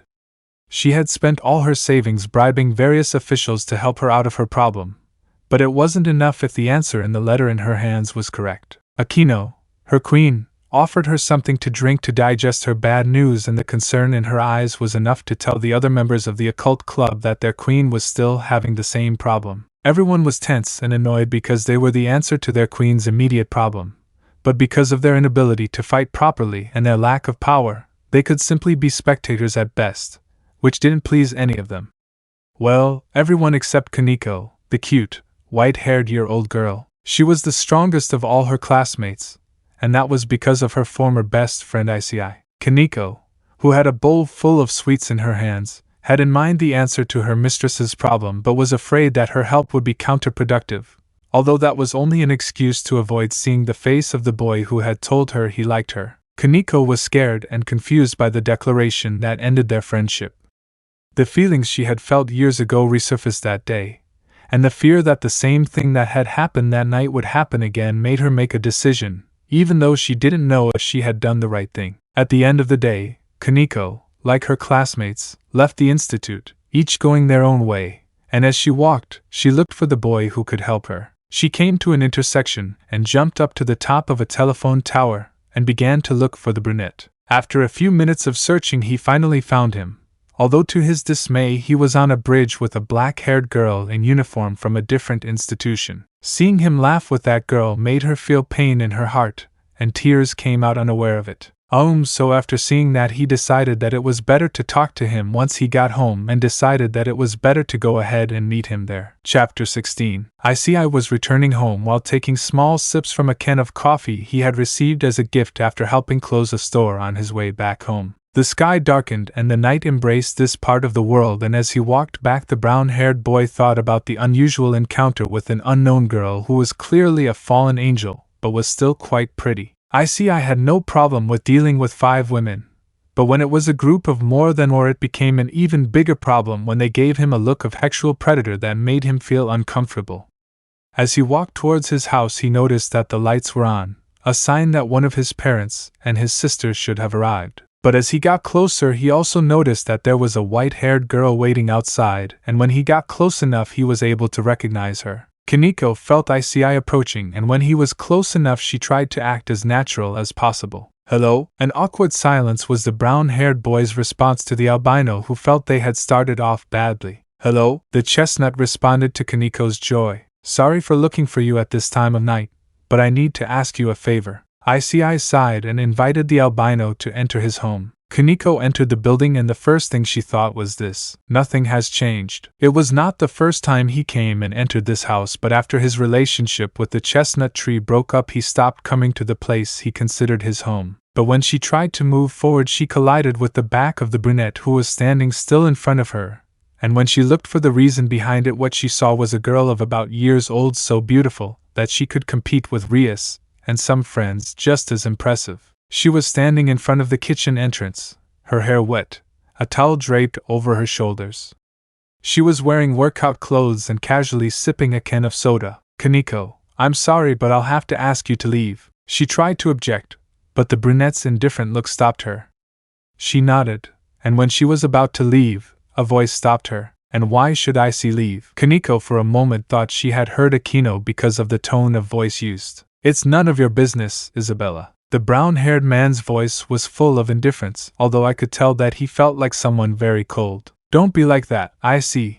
I'm your dear older sister." The albino's surprise was such that she could not respond adequately when she was taken by the arms and hugged. "How cute." Issei gave up. He could never get along with the carefree personality of the girl who had disappeared for several years and now appeared out of nowhere, as if nothing had happened. "Tell me what you're doing here." The brown-haired boy's question was answered when he saw Isabel take Kaneko to one of the armchairs and sit down while the albino fell under her charms. "I'm on vacation and I decided to come spend some time with you. Tell me, where are Dad and Mom and where is Issei?" The chestnut snorted and headed towards the kitchen. "Where do you think they are? By now you should be somewhere in China training their little prodigy." Neither Issei nor Kaneko saw the expression of fury on Isabel's face that disappeared once the brunette returned to the room. Scene change. Underworld, Lucifer Castle. Lucifuge spelling was the name of the strongest queen of the underworld, and wife of the current Mao Lucifer as well as being his maid and personal secretary. Although she is married to a man, she never loved him. Her marriage was based strictly on presenting the appearances of being an exemplary wife to the strongest man among her species, but nothing more. She works and fulfills her duty to the letter as it had been agreed hundreds of years ago. Even with a child who was publicly her son, she never felt like one, even though the child who was said to be hers and Lucifer's was nothing more than another facade. Her little son Milika's Gremory was the son of a girl who was the girlfriend of her current husband who died during childbirth, and to avoid controversy for being a half-demon on the part of his mother who was human it was decided to say that he was hers. The life of a writer was always monotonous until he was given a mission to find the whereabouts of a deserter and eliminate him if necessary. Although she found him, a carelessness during her fight that reached the human world left her seriously injured, and from there she began her life full of stories. She met a boy who managed to break her cold personality without much effort and managed to make her fall in love with him in a matter of weeks,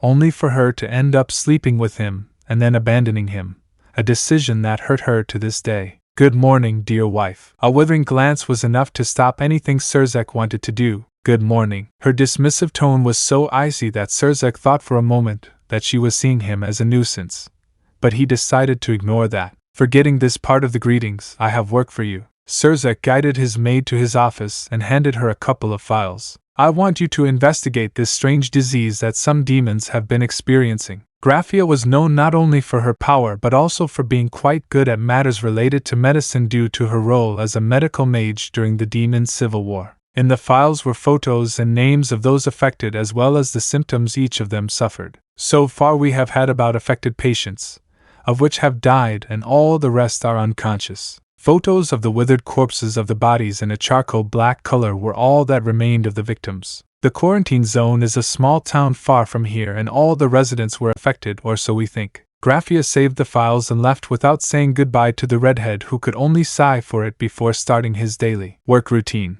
Chapter 17. So we will have a coach. Kaneko had gathered with her friends to try to convince them to participate in an idea. Akino, Kiba, and she were inside the occult hall, and once Rias left to deal with some issue in the underworld, Kaneko saw the opportunity to talk alone with her companions. "Yes, Kiba-senpai.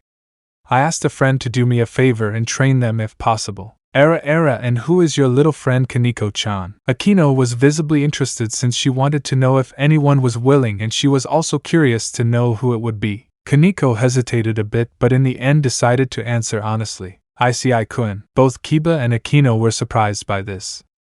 They both knew the little brown-haired boy and his countless achievements at the academy. He was certainly an intelligent, cute boy who knows martial arts and is a National League champion in Kenjutsu, something that had caught Kiba's attention a long time ago, but he didn't have time to notice it since this character is always busy. He's a human, Kaneko-chan. Are you sure he's capable of training us demons? Kaneko nodded in response. Kaneko took a moment to think and came up with an idea. Kiba and Akino were surprised when they saw Kaneko stomp on the ground, causing a small earthquake to occur without breaking the ground and causing both demons to stagger and fall to the ground. I once saw Issei-kun training one morning when I was heading to the academy. That day he had decided to come to the club early, and I found him running in the streets. When I stopped him to ask him, he told me he was training, so since that day we started training together, and thanks to him, I am much stronger than before, as well as being able to control my strength. While Kaneko sounded proud of being so strong, her voice fell once she remembered that she and the brown-haired boy were no longer friends. Akino noticed this subtle change and decided to investigate the reason behind it. Fine. We have no problem in that case being trained by your friend, but if so, when can we start? The following minutes they began to debate when the meeting days would be, but when they had come to a conclusion, Kaneko received a call from the brown-haired man. The demons looked strangely at the unusual way the white-haired girl behaved, which they felt from time to time, and when she finished the call she said, "Issei called me and gave me the training schedule." Although it was a little annoying that the schedule they proposed was thrown in the trash, in the end they had no choice but to accept this change. Training days will be 3 times a week, starting on Fridays and ending on Sunday evenings.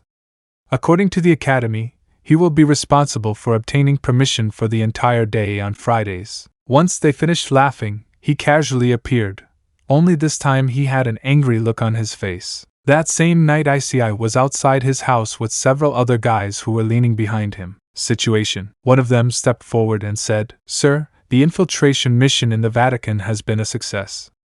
We have stolen the Book of Enoch, and it is currently inside your personal vault in Switzerland." Issei nodded with satisfaction. A second person stepped forward and said, "Sir, the assassination mission against one of the cardinals of the Anglican Church was a success. They're currently searching for the culprit while trying to organize a manhunt for the person responsible. I think it will be an excellent cover for a while." Issei smiled at this. It was good news. "Sir, I regret to inform you, but one of the groups sent to the Chaos Brigade base died while trying to retreat. There was only one survivor who managed to bring the objective home, but he died shortly after." The smile that the brown-haired boy had was erased in that instant. "Give him the funeral he deserves and protect, and help his family as promised." After those words, another person stepped forward. "Sir, I have news that a group of fallen angels broke into the Vatican days after we attacked and stole the fragments of the Excalibur swords that were in your possession." Issei let out a sigh. He already had an idea of who was responsible for this. "You may withdraw." Once the figures disappeared, Issei was left alone on the roof of a building. His plan was simple: cause a lot of trouble, while he tries to stay hidden and live a full life without so many supernatural problems. It was a simple objective whose only support was itself. Issei had many abilities, and one of them was to clone himself many times, and this ability allowed him to take care of many things with little effort. Chapter 18. On the banks of the river that runs through the city of Ko, a group of teenagers were running a marathon march while being followed by a brown-haired boy. This boy was Issei, and behind him was Kaneko, who was trying her hardest to run. Each of them carried special training weights designed for Olympic athletes. While it was a very normal type of training compared to the exercises taught to demonic retinues in the underworld, they couldn't deny that it was damn difficult. After a journey of approximately 3 hours, the boys had reached a mountain on the outskirts of Ko, an area that was known as a nature reserve. "Well, we have arrived." Issei approached each of the demons who were carrying their weights and took them off for their relief. Kiba and Akino were covered in sweat. They were usually fast, but it was thanks to their constant use of magical energy, as well as a racial advantage due to being half demons. "Hello? This is the 3rd time we've met, and so far we've only been doing basic exercises from the manual." Issei took out a small book titled Master Roshi's Basic Guide. "Now, as you've noticed, we're inside a forest. A nature reserve, more specifically. Since we're on vacation and have approximately 2 months due to certain extraordinary circumstances, I've decided that we'll live in this place for the next 2 months and dedicate ourselves entirely to it." Everyone attended. Initially, Kiba, who was proud as a swordsman, felt offended when the first lesson was to run for several kilometers for hours, something stupid in his opinion, but after starting the tour with Akino, he realized that it was not a simple march. On the day of the march they began to run throughout the city while delivering some products and running errands on several occasions that were of an urgent nature. Kaneko warned them not to try to use any trace of magic, otherwise the effort would be totally useless, and they decided on the recommendation of the little white-haired girl to first maximize any trace of magic in them, and be like that as much as possible. Although it was a strange request, when the end of the third day came they realized that it was something necessary and fundamental for training. Kiba had noticed that his speed had improved a bit as well as his reflexes by naturally dodging a transport truck that crashed into a store by losing its brakes, which greatly surprised him. Akino, for her part, realized that in an accident with the student council president, she almost attacked her out of surprise. Akino had approached her undetected, and it was only when she was a few meters away that Sona reacted. This incident was repeated with Rias, who let out an embarrassing scream when he caught her off guard from behind as a joke between girls. So in this way they realized that the training they were doing with the chestnut tree was truly productive. Good. Now take charge of clearing the area and setting up camp.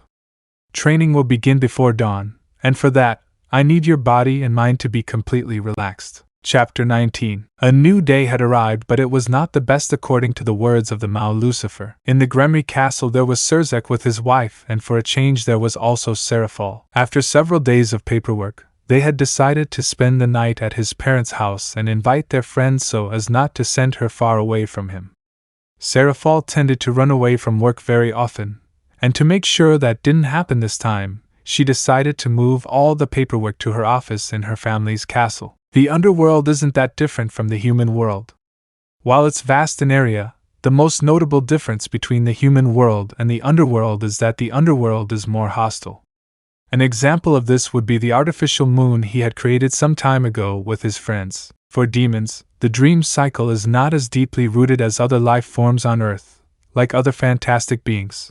But once people began to reincarnate to try to repopulate their almost endangered species, they realized that their world was so different that few managed to survive their first week in the underworld. The moon was a way to trick the human senses into believing they were on Earth. As Surzek continued his work alongside Serafal, who looked like she was about to give up, 2 palm-sized magic circles appeared in front of him, scaring him in the process. As Grafia, his wife and servant, as well as his queen, had served him some tea a few moments ago to help him stay awake, this, to Lucifer's surprise, fell on his lap, soaking and burning him, to his wife's amusement. What? When? Where? Serafal, who was about to fall asleep after hearing the commotion, woke up scared, ready for combat if necessary. But when she saw her red-haired friend, she began to laugh at his misfortune and then helped him clean up. I'm sorry to interrupt your business, Surzek, but we need to let you know. Azazel's serious tone, added to the fact that he seemed to be being whipped by the wind and also looking wet, indicated a certain danger in his words. In fact, Mao Lucifer and Leviathan have very little time to act. Please, they should start erecting a barrier in Lilith if they want their numbers to not become negative. The one who spoke was Michael, who looked quite afraid of what was happening. When Surzek was about to ask Azazel, he spoke. There's no time to explain. Move. They'll be there in a matter of minutes.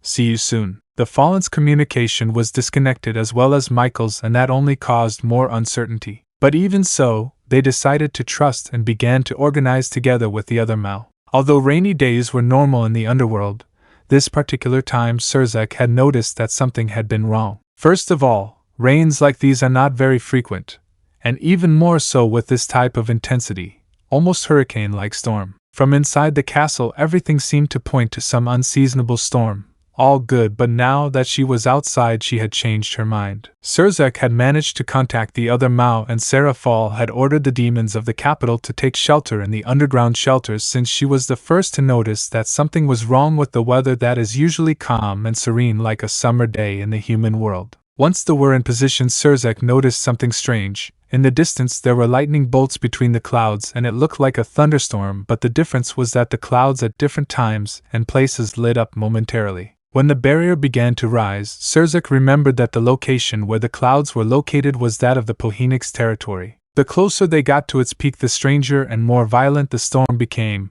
and once the barrier was lifted, Surzek let out a sigh. When he decided to fly towards Ajuka, the green-haired scientist Mao felt a sudden change in the environment. The storm had ceased and a strange light lit up in the distance, and when I tried to pay more attention exactly where I had been a few moments ago, a torrent of concentrated energy similar to plasma appeared. The heat was unbearable, and he had to use his family legacy, the power of destruction, to avoid further damage to his person. What the devil? The barrier that had used the combined power of demons, Supreme Class and Ultimate Class, was destroyed as if it were paper. The attack hit right behind Lucifer's castle, creating a whole new lake out of nowhere. The crater he saw was massive and fear took over his mind. Surzek thought it was an attack on the demons, but quickly dismissed it when he saw his companions heading towards the place where it came from. Without wasting time, the Mao headed towards the Pohenix territory, and as they advanced between the clouds where they were momentarily illuminated, he saw what he thought was a dragon. Look there! Right above the head of the dragons he had seen, he saw another dragon, just like the previous one, but this one was biting another one, and just the sight of the scales in a shade of blood red made Surzek lose the colors in his face. Right there, the dragon he had been investigating for weeks. That bucking dragon fought no matter what. Surzek saw how he began to charge electric beams in a blue tone, preparing for shots, and then saw a third head between the clouds doing exactly the same thing. And when they finally arrived, he saw clearly.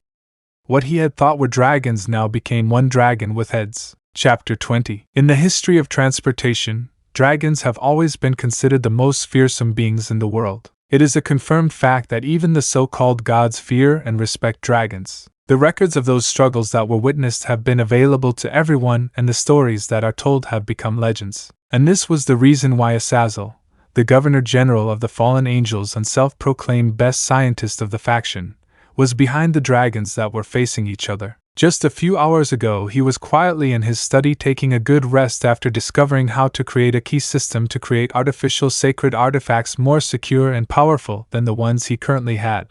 But his rest was quickly cut short when the headquarters of his organization shook violently, throwing him from his comfortable place. It was at that moment that an old acquaintance with whom he shares blood appeared and without asking teleported him out of the building. Just when he wanted to complain, he saw how a being of enormous size stood up and then was pushed by a reddish dragon towards where his research building and headquarters of his organization once stood. Holy shit!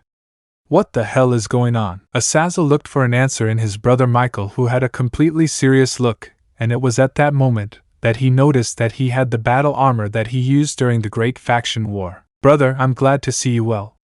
While we may have our differences at that moment, I propose a temporary alliance. Michael explained to him what had happened not long ago. In the human world, it was well known that hurricanes formed at the end of July, but this time a huge storm suddenly appeared and headed straight for Japan. The damage caused was minimal, but still that was not important. Michael discovered, thanks to the help of the heavenly system created by the biblical God, that a strange entity entered the earth, crashing into the Pacific Ocean exactly where the creation of that massive cyclone was reported. It was at that moment that he knew something had happened, but due to the slow response on his part, he was not able to foresee what happened next. Somehow the one who had caused the storm was a dragon, and it was another dragon that stopped it. And then they took their fight to heaven, and now they were in the underworld. Hearing the blonde Azazel's explanation, he could only look at him in disbelief. Are you telling me that aliens exist and that this dragon is one of them and was somehow stopped by a native of our world and now they're trying to kill each other?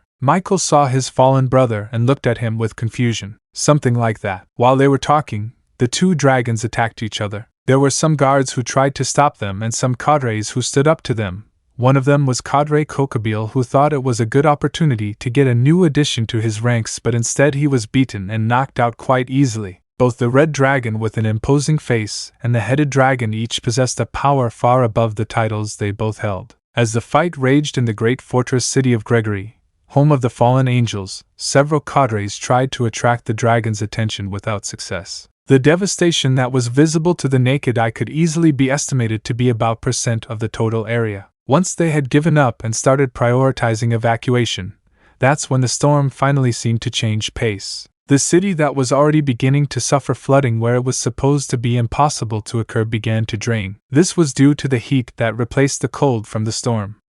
The cause of this was that the large red dragon began to change color, and its scales visibly began to heat up as it strained to hold onto the three-headed dragon's body. The heat emitted was enough for the target to decide that it was time to change the battlefield to a more advantageous one for the fortune of the fallen. The great dragon with an unknown name but whose main feature was that it had heads began to beat its wings, creating strong blizzards, and it began to rise. Azazel calmly watched as the two dragons rose, and then the large clouds began to move towards the territory of the demons. Chapter 21. While ISEEI was training Kaniko's friends, something strange was happening on the moon. In what is known as the Sea of Tranquility, a vast area similar to a plain on the moon where an asteroid once impacted and over the years dust accumulated, a huge creature emerged from the ground. This being was a dragon that had arrived in the solar system years ago, but due to the presence of the celestial dragon of heaven it was expelled from the earth after about years of reign over the creatures,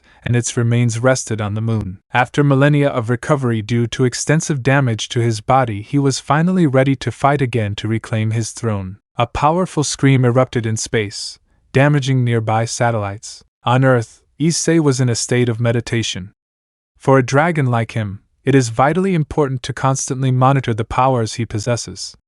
In addition, constant vigilance in the different points of the sky is always important. The skies of North Carolina are completely calm, letting the south wind pass through as a light breeze. The skies over the Himalayan mountains were completely clear and devoid of clouds. As the chestnut tree scanned the world, he noticed an abnormality over the Pacific Ocean, and while he was paying attention, he saw with astonishment the arrival of a dragon that fell from the sky, bringing with it a large amount of clouds. ISEEI opened his eyes, and when he looked at the sky whose clouds were moving, he knew that soon he would have to work. Issei sighed. The arrival of a dragon is strange in its own way, but as long as it doesn't cause too much trouble, he thought it was best to stay away, as long as he kept an eye on it. The following days the training of Kaniko's friends went up to the next level. After weeks of basic level training, which are regular exercises that any human could do in a gym, ISEEI gathered the small group and gave them each some turtle shells while they had a look of confusion. Well, I appreciate you completing these weeks of training, and it's time to take the next step. I handed each of them a small brochure, and on the cover it had a man, ISEEI, in beach clothes and on a turtle while he smiled and with his right hand towards the peace symbol. Strength and endurance training with the Sky Dragon Master on Osiris. A strength and endurance workout at home. Index. Jogging with leg lifts or light hops. Running or jogging in a zigzag pattern. Climbing stairs to strengthen your legs. Walking on sand to strengthen legs. Cross the river with water current. Swim. Running, avoiding bees. How to do Master Rashi training. Normal trot. Trot with leg lifts. Going up and down stairs. Look Alan Arietta. 136K 11.4K. What color reminds you of me?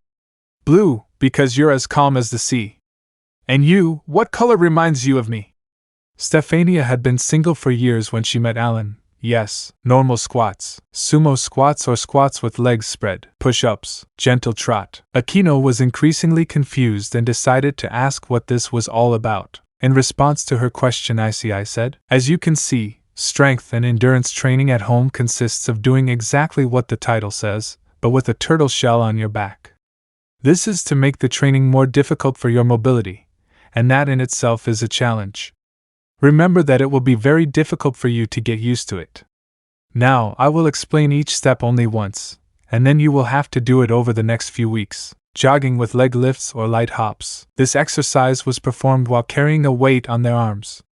It warms up the legs and helps strengthen the quadriceps, calves, and abdomen. Running or jogging in a zigzag pattern. Here the load and distance of the jogging increase slightly, now at a faster pace than the previous exercise, and still, the legs will be fully exercised. Climbing stairs to strengthen your legs. This is an excellent way to exercise your legs, quadriceps, glutes, hamstrings, and calves. It's just like doing small squats. Walking on sand to strengthen legs. We see that it's a place where your feet go towards the bottom, which is fantastic for exercising your legs and building adequate strength with them and exercising your quadriceps mainly. Cross the river with water current. We continue training and exercising our legs in their entirety. Swim. Excellent exercise and sport to increase both our cardiopulmonary and muscular endurance. It works the entire body, focusing primarily on the upper body. You may also be interested in swimming routine for weight loss. Running, avoiding bees, a truly interesting way to develop reflexes and physical endurance. How to do Master Rashi training. It is possible to perform Master Rashi's strength and endurance training in the following way and with the following loads. Also carrying a load or weight on your hands at chest level and with your back straight, in case you wish to do it that way. Normal trot. As a warm-up, a gentle jog for 2 minutes. Trot with leg lifts. Likewise, the legs will be exercised. This is Master Rashi's first exercise, and it will also last 2 minutes, going up and down stairs. In a row, you can do it for 2 minutes. Normal squats. It will be equivalent to walking on sand. You must do at least sets of 2 repetitions each. Sumo squats or squats with legs spread. Replace crossing the river with current. You will do at least sets of 2 repetitions each. Push-ups. Swimming is substituted. Minimum of 2 sets to failure each, that is, as much as you can manage. But if you're able to swim, don't hesitate, go for it and swim for a while, a minimum of minutes. At this point, you can also perform a series of chest and back exercises at home that will help you gain volume and increase the muscles in your upper body. Gentle trot. You finish with a gentle jog to unload the body or return to calm. It will be between 2 minutes. Once the brown-haired man finished explaining, he looked at everyone with a smug look on their face. Remember that at no time should you take off your shells unless you are going to sleep. But once you wake up you have to put them back on. After the explanation, ISEEI gave them a food guide and then sent them home. ISEEI looked up the sky again, and closed his eyes to see where the foreign dragon had fallen, and once he located them he saw something peculiar. The dragon had landed on a small island, but he was not alone. In front of him was a person, a demon, and apparently he was trying to start a conversation with him. As ISEEI watched them he saw that the conversation that had been calm turned into a fight, and the demon with pairs of wings took an object out of his robe and directed it towards the dragon. ISEEI identified the object, and knowing the effects it had, he quickly headed towards this position. Chapter 22. The arrival of a being of abysmal power to Earth alerted several people, including one who was quick enough to locate the source and teleport to the place. Once he arrived, what he found was the image of a headed dragon about meters high and about meters wide. An idea occurred to him, and with a smile he planned. This man was a demon, descendant of the demon king Lucifer. This man had the name Rizvim Levon Lucifer, and upon seeing the enormous 3-headed man, he thought it was a good idea to make him his familiar. Ghidorah, seeing that he had company, decided to start a conversation with this being and ask about some things. Obviously, this act gave him an opportunity to find out the origins of the dragon that proved to be as intelligent as its congeners under his power. The conversation was a few words long, words that Rizvim used to get into the dragon's mind and make the slavery job easier. But it didn't turn out the way he thought. Once he had managed to sneak into his mind, he was stopped by the dragon himself who, with clear anger, decided to end his existence. Raising one of his enormous legs, Ghidorah brought his arm down towards the demon, who dodged it with ease, and a battle began. Rizvim fought for only a few minutes, and he knew at that moment that he was facing something stronger than a dragon king, and that thrilled him. Enslaving it would be a great asset to the Chaos Brigade forces he commanded, and it would be a perfect weapon to wreak havoc. Rizvim pulled a crystal from his robes. An object specially created for enslavement, he directed it at the dragon. A spell activated around it, and chains began to emerge, binding the king and trying to force him to submit. The demon's maniacal laughter managed to bring Ghidorah's anger to the surface, and quickly the clouds in the sky began to form a storm. The waters of the sea rose and lightning bolts fell from the sky. The chains began to succumb to the dragon's strength, and seeing that his plan was not working, Rizvim began to attack the dragon but was still unable to damage its thick scales that repelled his attacks. A large magic circle appeared in the sky. Rizvim tried to identify its origin, but to his surprise, it had no runes or demonic or angelic language in it. He didn't even have the writer of any known mythology. He thought about the danger of the dragon and the imminent appearance of someone else, which was a variable that he couldn't allow himself to find out, so with no other option, he decided to retreat. Creating a teleportation circle to leave the new circle they are in the sky was about to open, and they thought there was no time. He tried to force the creation of his exit, but just when he succeeded it shattered. Soon the chains holding his target were shattered, and not thinking of any other option he opened his wings and flew away at his maximum speed. Just as Rizvim flew out, Ghidorah broke free from his chains. He charged an immense amount of energy that was fueled by the lightning created by the storm and launched it towards where the demon was.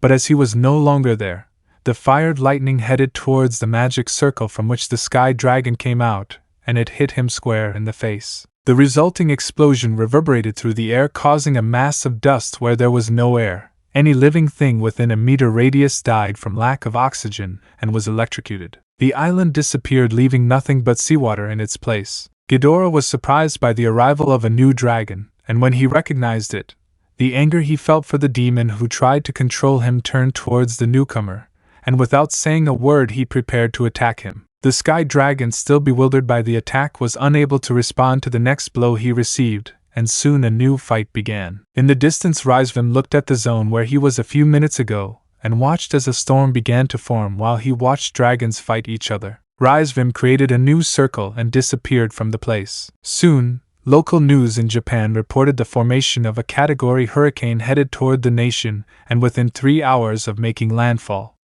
Everyone was terrified of the approaching hurricane, moving too fast and of unknown origin. The hurricane made landfall at p.m., but within minutes it lost strength, and by p.m. it was declared a tropical storm. The dragons that were fighting inside it disappeared before reaching land, and that is because ISEEI created a portal to the underworld to be able to fight without restrictions, and thus avoid real damage in the human world. Chapter 23. As the fight progressed between the two dragons, the demons, angels and fallen tried as much as possible to divert the course of these to a place further away from the two large cities, such as the capital of Lilith and the domain of Gremory. After frustrating attempts to stop them, it was decided to create large barriers between the capital city and them. While the Mao, cadres and archangels were raising them, there were entire armies launching attacks in order to divert them. Although these attacks were barely noticed by the dragons, they were proving effective and were thus keeping pace. The Sky Dragon stopped and began to fly into the sky, gathering a huge amount of energy into it. Blue lightning and sparks. The headed dragon on the ground began to charge energy, and the armies that were present were withdrawn for their safety. Both attacks were launched, colliding with each other and completely dissipating the storm clouds. Once it stopped, the red dragon swooped down at high speed and coiled around its enemy. The roars and energy attacks made a mess of the surroundings. Entire mountains disappeared and lakes dried up, rivers of lava were born and forests became lifeless wastelands. Some of these attacks reached the city of Lilith, whose barriers barely resisted, but unlike this, some areas were completely swept away. The headed dragon gave an agonizing scream as it lost an arm and then one of its heads, but in revenge it bit the Sky Dragon with electrical damage, causing it to temporarily lose its motor functions. Taking advantage of this, the dragon, which was already beginning to regenerate, launched attack after attack to defeat its opponent. In the distance, the mouse saw the massacre that was taking place. The red dragon that originally seemed to be winning was now suffering. An Archangel, Gabriel, felt the agony of this dragon and without asking or warning decided to help him under the incredulous gaze of his brothers. Gabriel felt the pain in his chest when he saw the state he was in, and without a doubt with his sword in his hands he attacked the dragon. This surprise attack was a hard blow to Ghidorah that shocked him and confused him. Saw his attacker. Once he identified her, anger dominated him and Gabriel felt like his instincts told him he had to flee.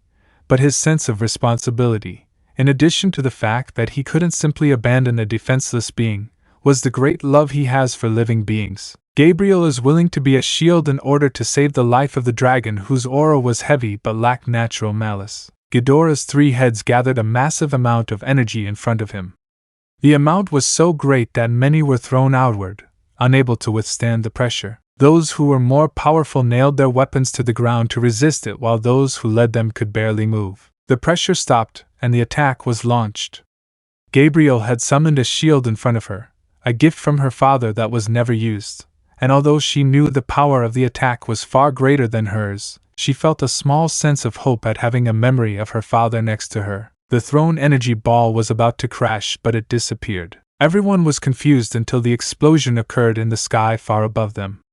It was so powerful that it shattered all barriers and threw soldiers out, sweeping the city away in the process. In the sky, the clouds formed a ring several kilometers long in all directions, and in the middle, a small remnant of the explosion. You did well to protect him.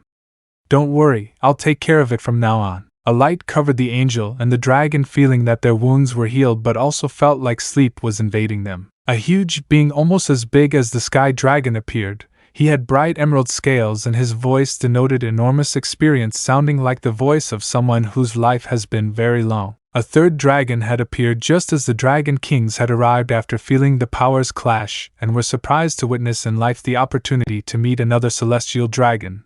One is well known as being a solitary and unsocial dragon and is usually found in space orbit. Chapter 24. Rayquaza was what is known as an evil dragon.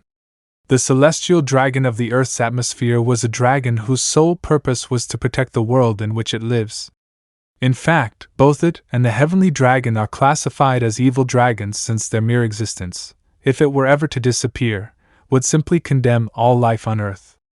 A fact that has been taken advantage of by these same dragons to impose their will on dozens of civilizations, most of which have ceased to exist, with the exception of Egypt and Mexico, whose lands still venerate them as true gods. Gods of prosperity and happiness, but also gods of reluctance and punishment. The appearance of a new one not only caused the blood of the faction leaders who were present to turn cold, but also caused a ceasefire and all. Ghidorah had only been waking up from his slumber for a few hours, and yet he still fought head-on against his enemy, reaching the point of withdrawal. But now that he was tired and hadn't even gathered any strength after waking up, he knew that fighting Rayquaza was suicide.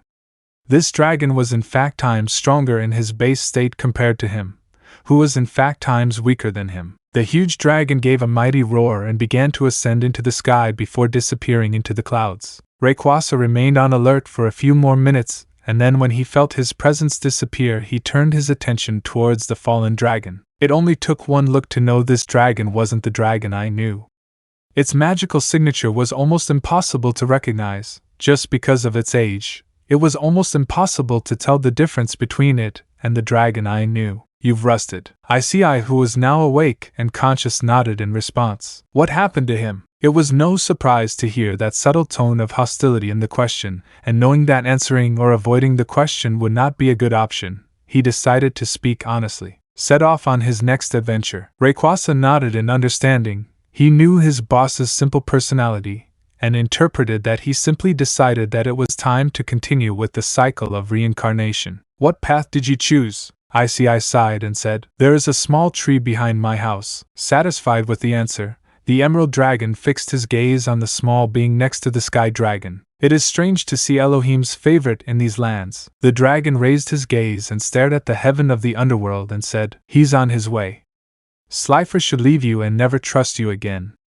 I don't want to take on any more responsibility than I already have. Issei did not answer and just watched as the atmospheric dragon retreated, creating a portal. After that, the chestnut tree began to accumulate storm clouds, making visibility around it difficult, and this worried the faction leaders, who imagined the worst. But one of them, one of the most sentimental of the Seraphim, driven by concern for possible harm to his pretty younger sister, Raphael, flew at high speed towards the center of the storm to rescue his sister. The others, seeing the stupidity of one of them, decided to accompany him, such as Seraphim Michael and Cadre Azazel, who went more for research purposes. Upon reaching the eye of the storm after going through difficulties facing the tremendous lashing of the wind and the cold that managed to freeze the feathers of their wings, they saw with surprise Gabriel being placed in a bed of flowers under the shade of a tree. Since they were right behind the man who had placed Gabriel on the ground, they were not able to see this man's face.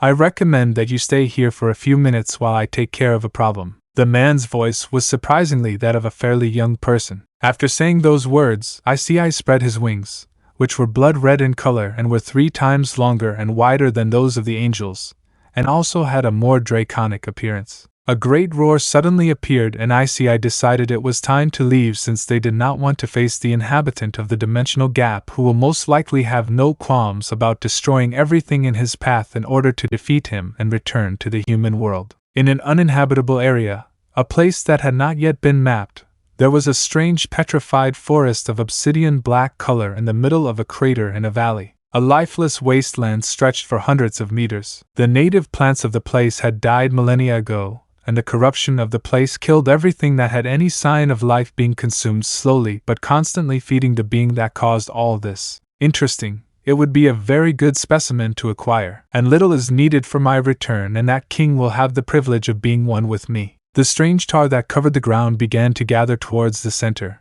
creating an amorphous mass but without success in creating anything recognizable. But I'm still weak, I have to wait a little longer. Chapter 25. The 2 months of training have passed. The results within expectations. One could not expect too much from this type of training whose sole objective was to increase the base power of an individual. Furthermore, as it was a training purely aimed at people with a strong will, only the chosen ones could take full advantage of the benefits. People like Rias and Aquino don't fall into this category. While they showed noticeable physical improvement, they weren't able to reach the level of Kaneko and Kiba, who had put in the extra effort to comply with the rigorous program, as they used methods to reduce the effective scope of the training, such as using magic to relieve fatigue or reducing the workload to the bare minimum. Kiba, on the other hand, considerably improved his strength and the range of his techniques. His reflexes improved greatly due to the constant pressure of being attacked by Africanized bees and chased by numerous dogs. Kaneko, on the other hand, her speed improved a lot. At first, she was so slow that even a year-old child could outrun her, and now, thanks to the constant races while delivering orders and urging shipments, her legs became so toned that some men would turn it into their new religion. His control over his strength reached a new level. He could now throw punches into the air and create shock waves or create small earthquakes. The group's balance falls into what human terms would call the major leagues. Only professionals in their respective sports could have achieved such impressive results. Of course, they weren't human to begin with, so technically it didn't count within the scale. Issei, on the other hand, received his long-awaited reward. He wasn't going to dedicate months of his time to training some strangers. Rias proceeded to hand him some money. $1 per person. While for the redhead it was not much money, for the brunette this is enough to start their plans to move. Kaneko looked at this angrily and tried to complain to the brown-haired man since she thought she was helping him as a favor. Really? Issei said irritably, surprising the white-haired girl and making her step back. Did you think I'd do everything for free? You're bucking kidding. You know how to dedicate my time to teach them what I know. It's not easy, and believe me when I tell you that if they had hired a professional trainer, it would have cost them more, and I'd probably end up scamming them. Kaneko felt the hostility in the brown-haired man's words and stepped back. Issei was right. Things never came for free. He'd made a deal with Rias and kept to the letter. Besides, it's not as if they were close with the brunette to begin with. Throughout the training, he'd remained professional, and had even completely ignored Aquino and Rias's attempts to flirt with him. In the end, Issei received a briefcase with $1,000 and left happy. The days passed normally for everyone. Of course, except for Issei, who was currently in the kitchen of his house, with his parents standing in front of them. Issei was quite clear about his age, and although it bothered him, he had obligations for them. I'm leaving home. Silence was what greeted the chestnut tree.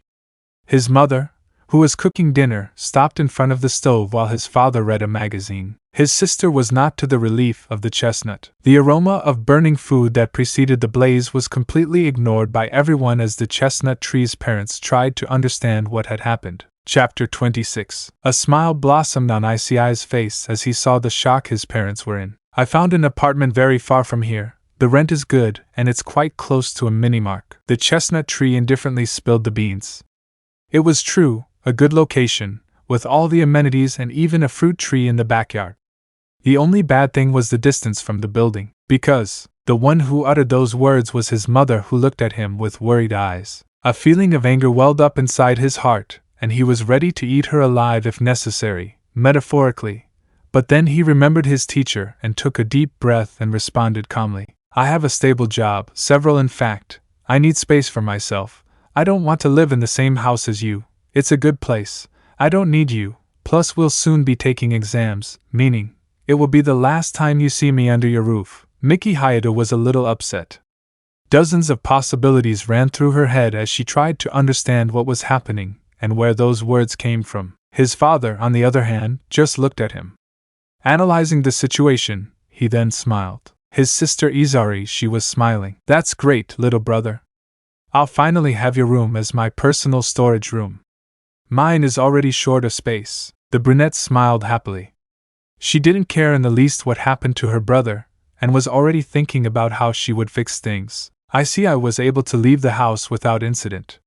It was around PM when he called a taxi to take him to a park. The reason? Everything he said was a lie. He didn't have a place to stay, so he simply lied, knowing that living in that house would only mean trouble for him. Without a scapegoat for his sister's nails, his parents will soon find out about his actions.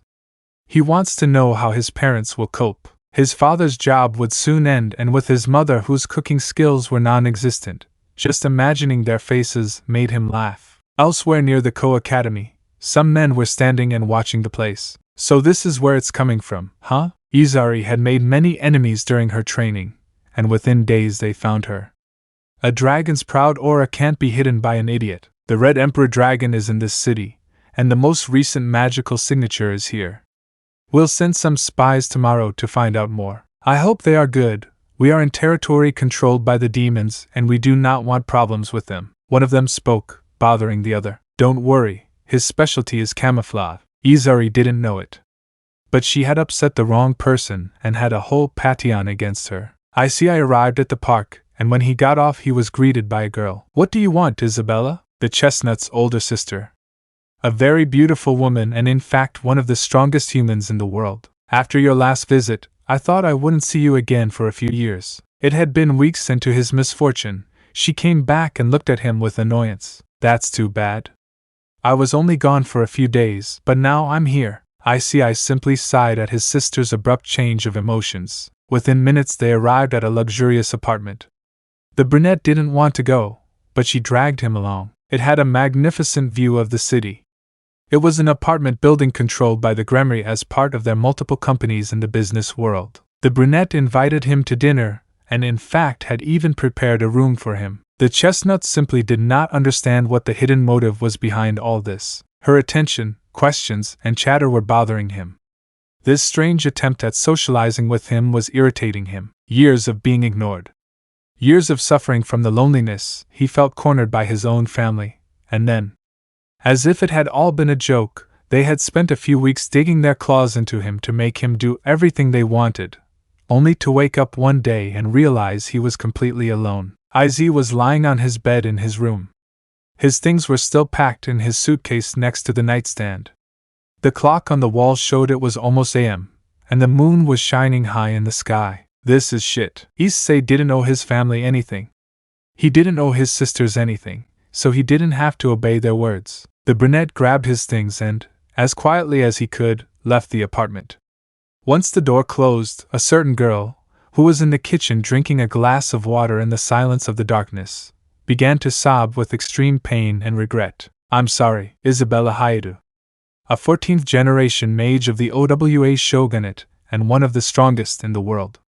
She is tasked with protecting the territories of the rising sun from bizarre supernatural threats. Chapter 27. Issei walked slowly through the cold streets of the city. He didn't know where to go, and it was still very early. He had thought about heading back to the park but decided against it, preferring to walk. As he advanced, a small group was on a mission. A heavy blow knocked down a creature. This was Kaneko. Well done, Kaneko. Rias released a great power of destruction towards the creature's main body. This thing was shaped like a rather large carnivorous plant with tentacles all over it. I'd received reports of humans losing their strength overnight, and some of them even dying. The curious thing about the reports was the fact that they were all men. With Sona's help, they managed to triangulate the general position of whatever was causing everything, and after a couple of hours of searching, they found it in the backyard of a long-abandoned supply store after its owner died of a heart attack. The creature, upon receiving the attack, screamed in pain while losing half of its body, but thanks to its regeneration it did not die. Akino now. High in the sky, a black-haired girl dressed as a priestess let out a smile before a powerful lightning bolt fell from the sky. The blow pulverized the creature without leaving a speck of ash. The battle ended quickly and a translucent barrier began to disappear. Thank you very much for your help. Rias said those words to her friend Sona, who was flying several meters above her. We'll take care of the repairs. Don't worry. Sona, who was usually the one who repaired the damage after the battle, looked at Rias in surprise and, upon noticing the optimal state of Rias's pieces, nodded and left her. Sona left and sent all the members of her outcast to rest while she and Tsubaki walked home. The next day was Saturday, and there were no activities due to some renovations that would be carried out at the academy.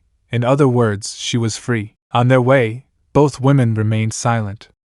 Sona was lost in thought but never took her eyes off the road, and Tsubaki was alert for any danger. They were soon a few blocks away when Tsubaki suddenly stopped.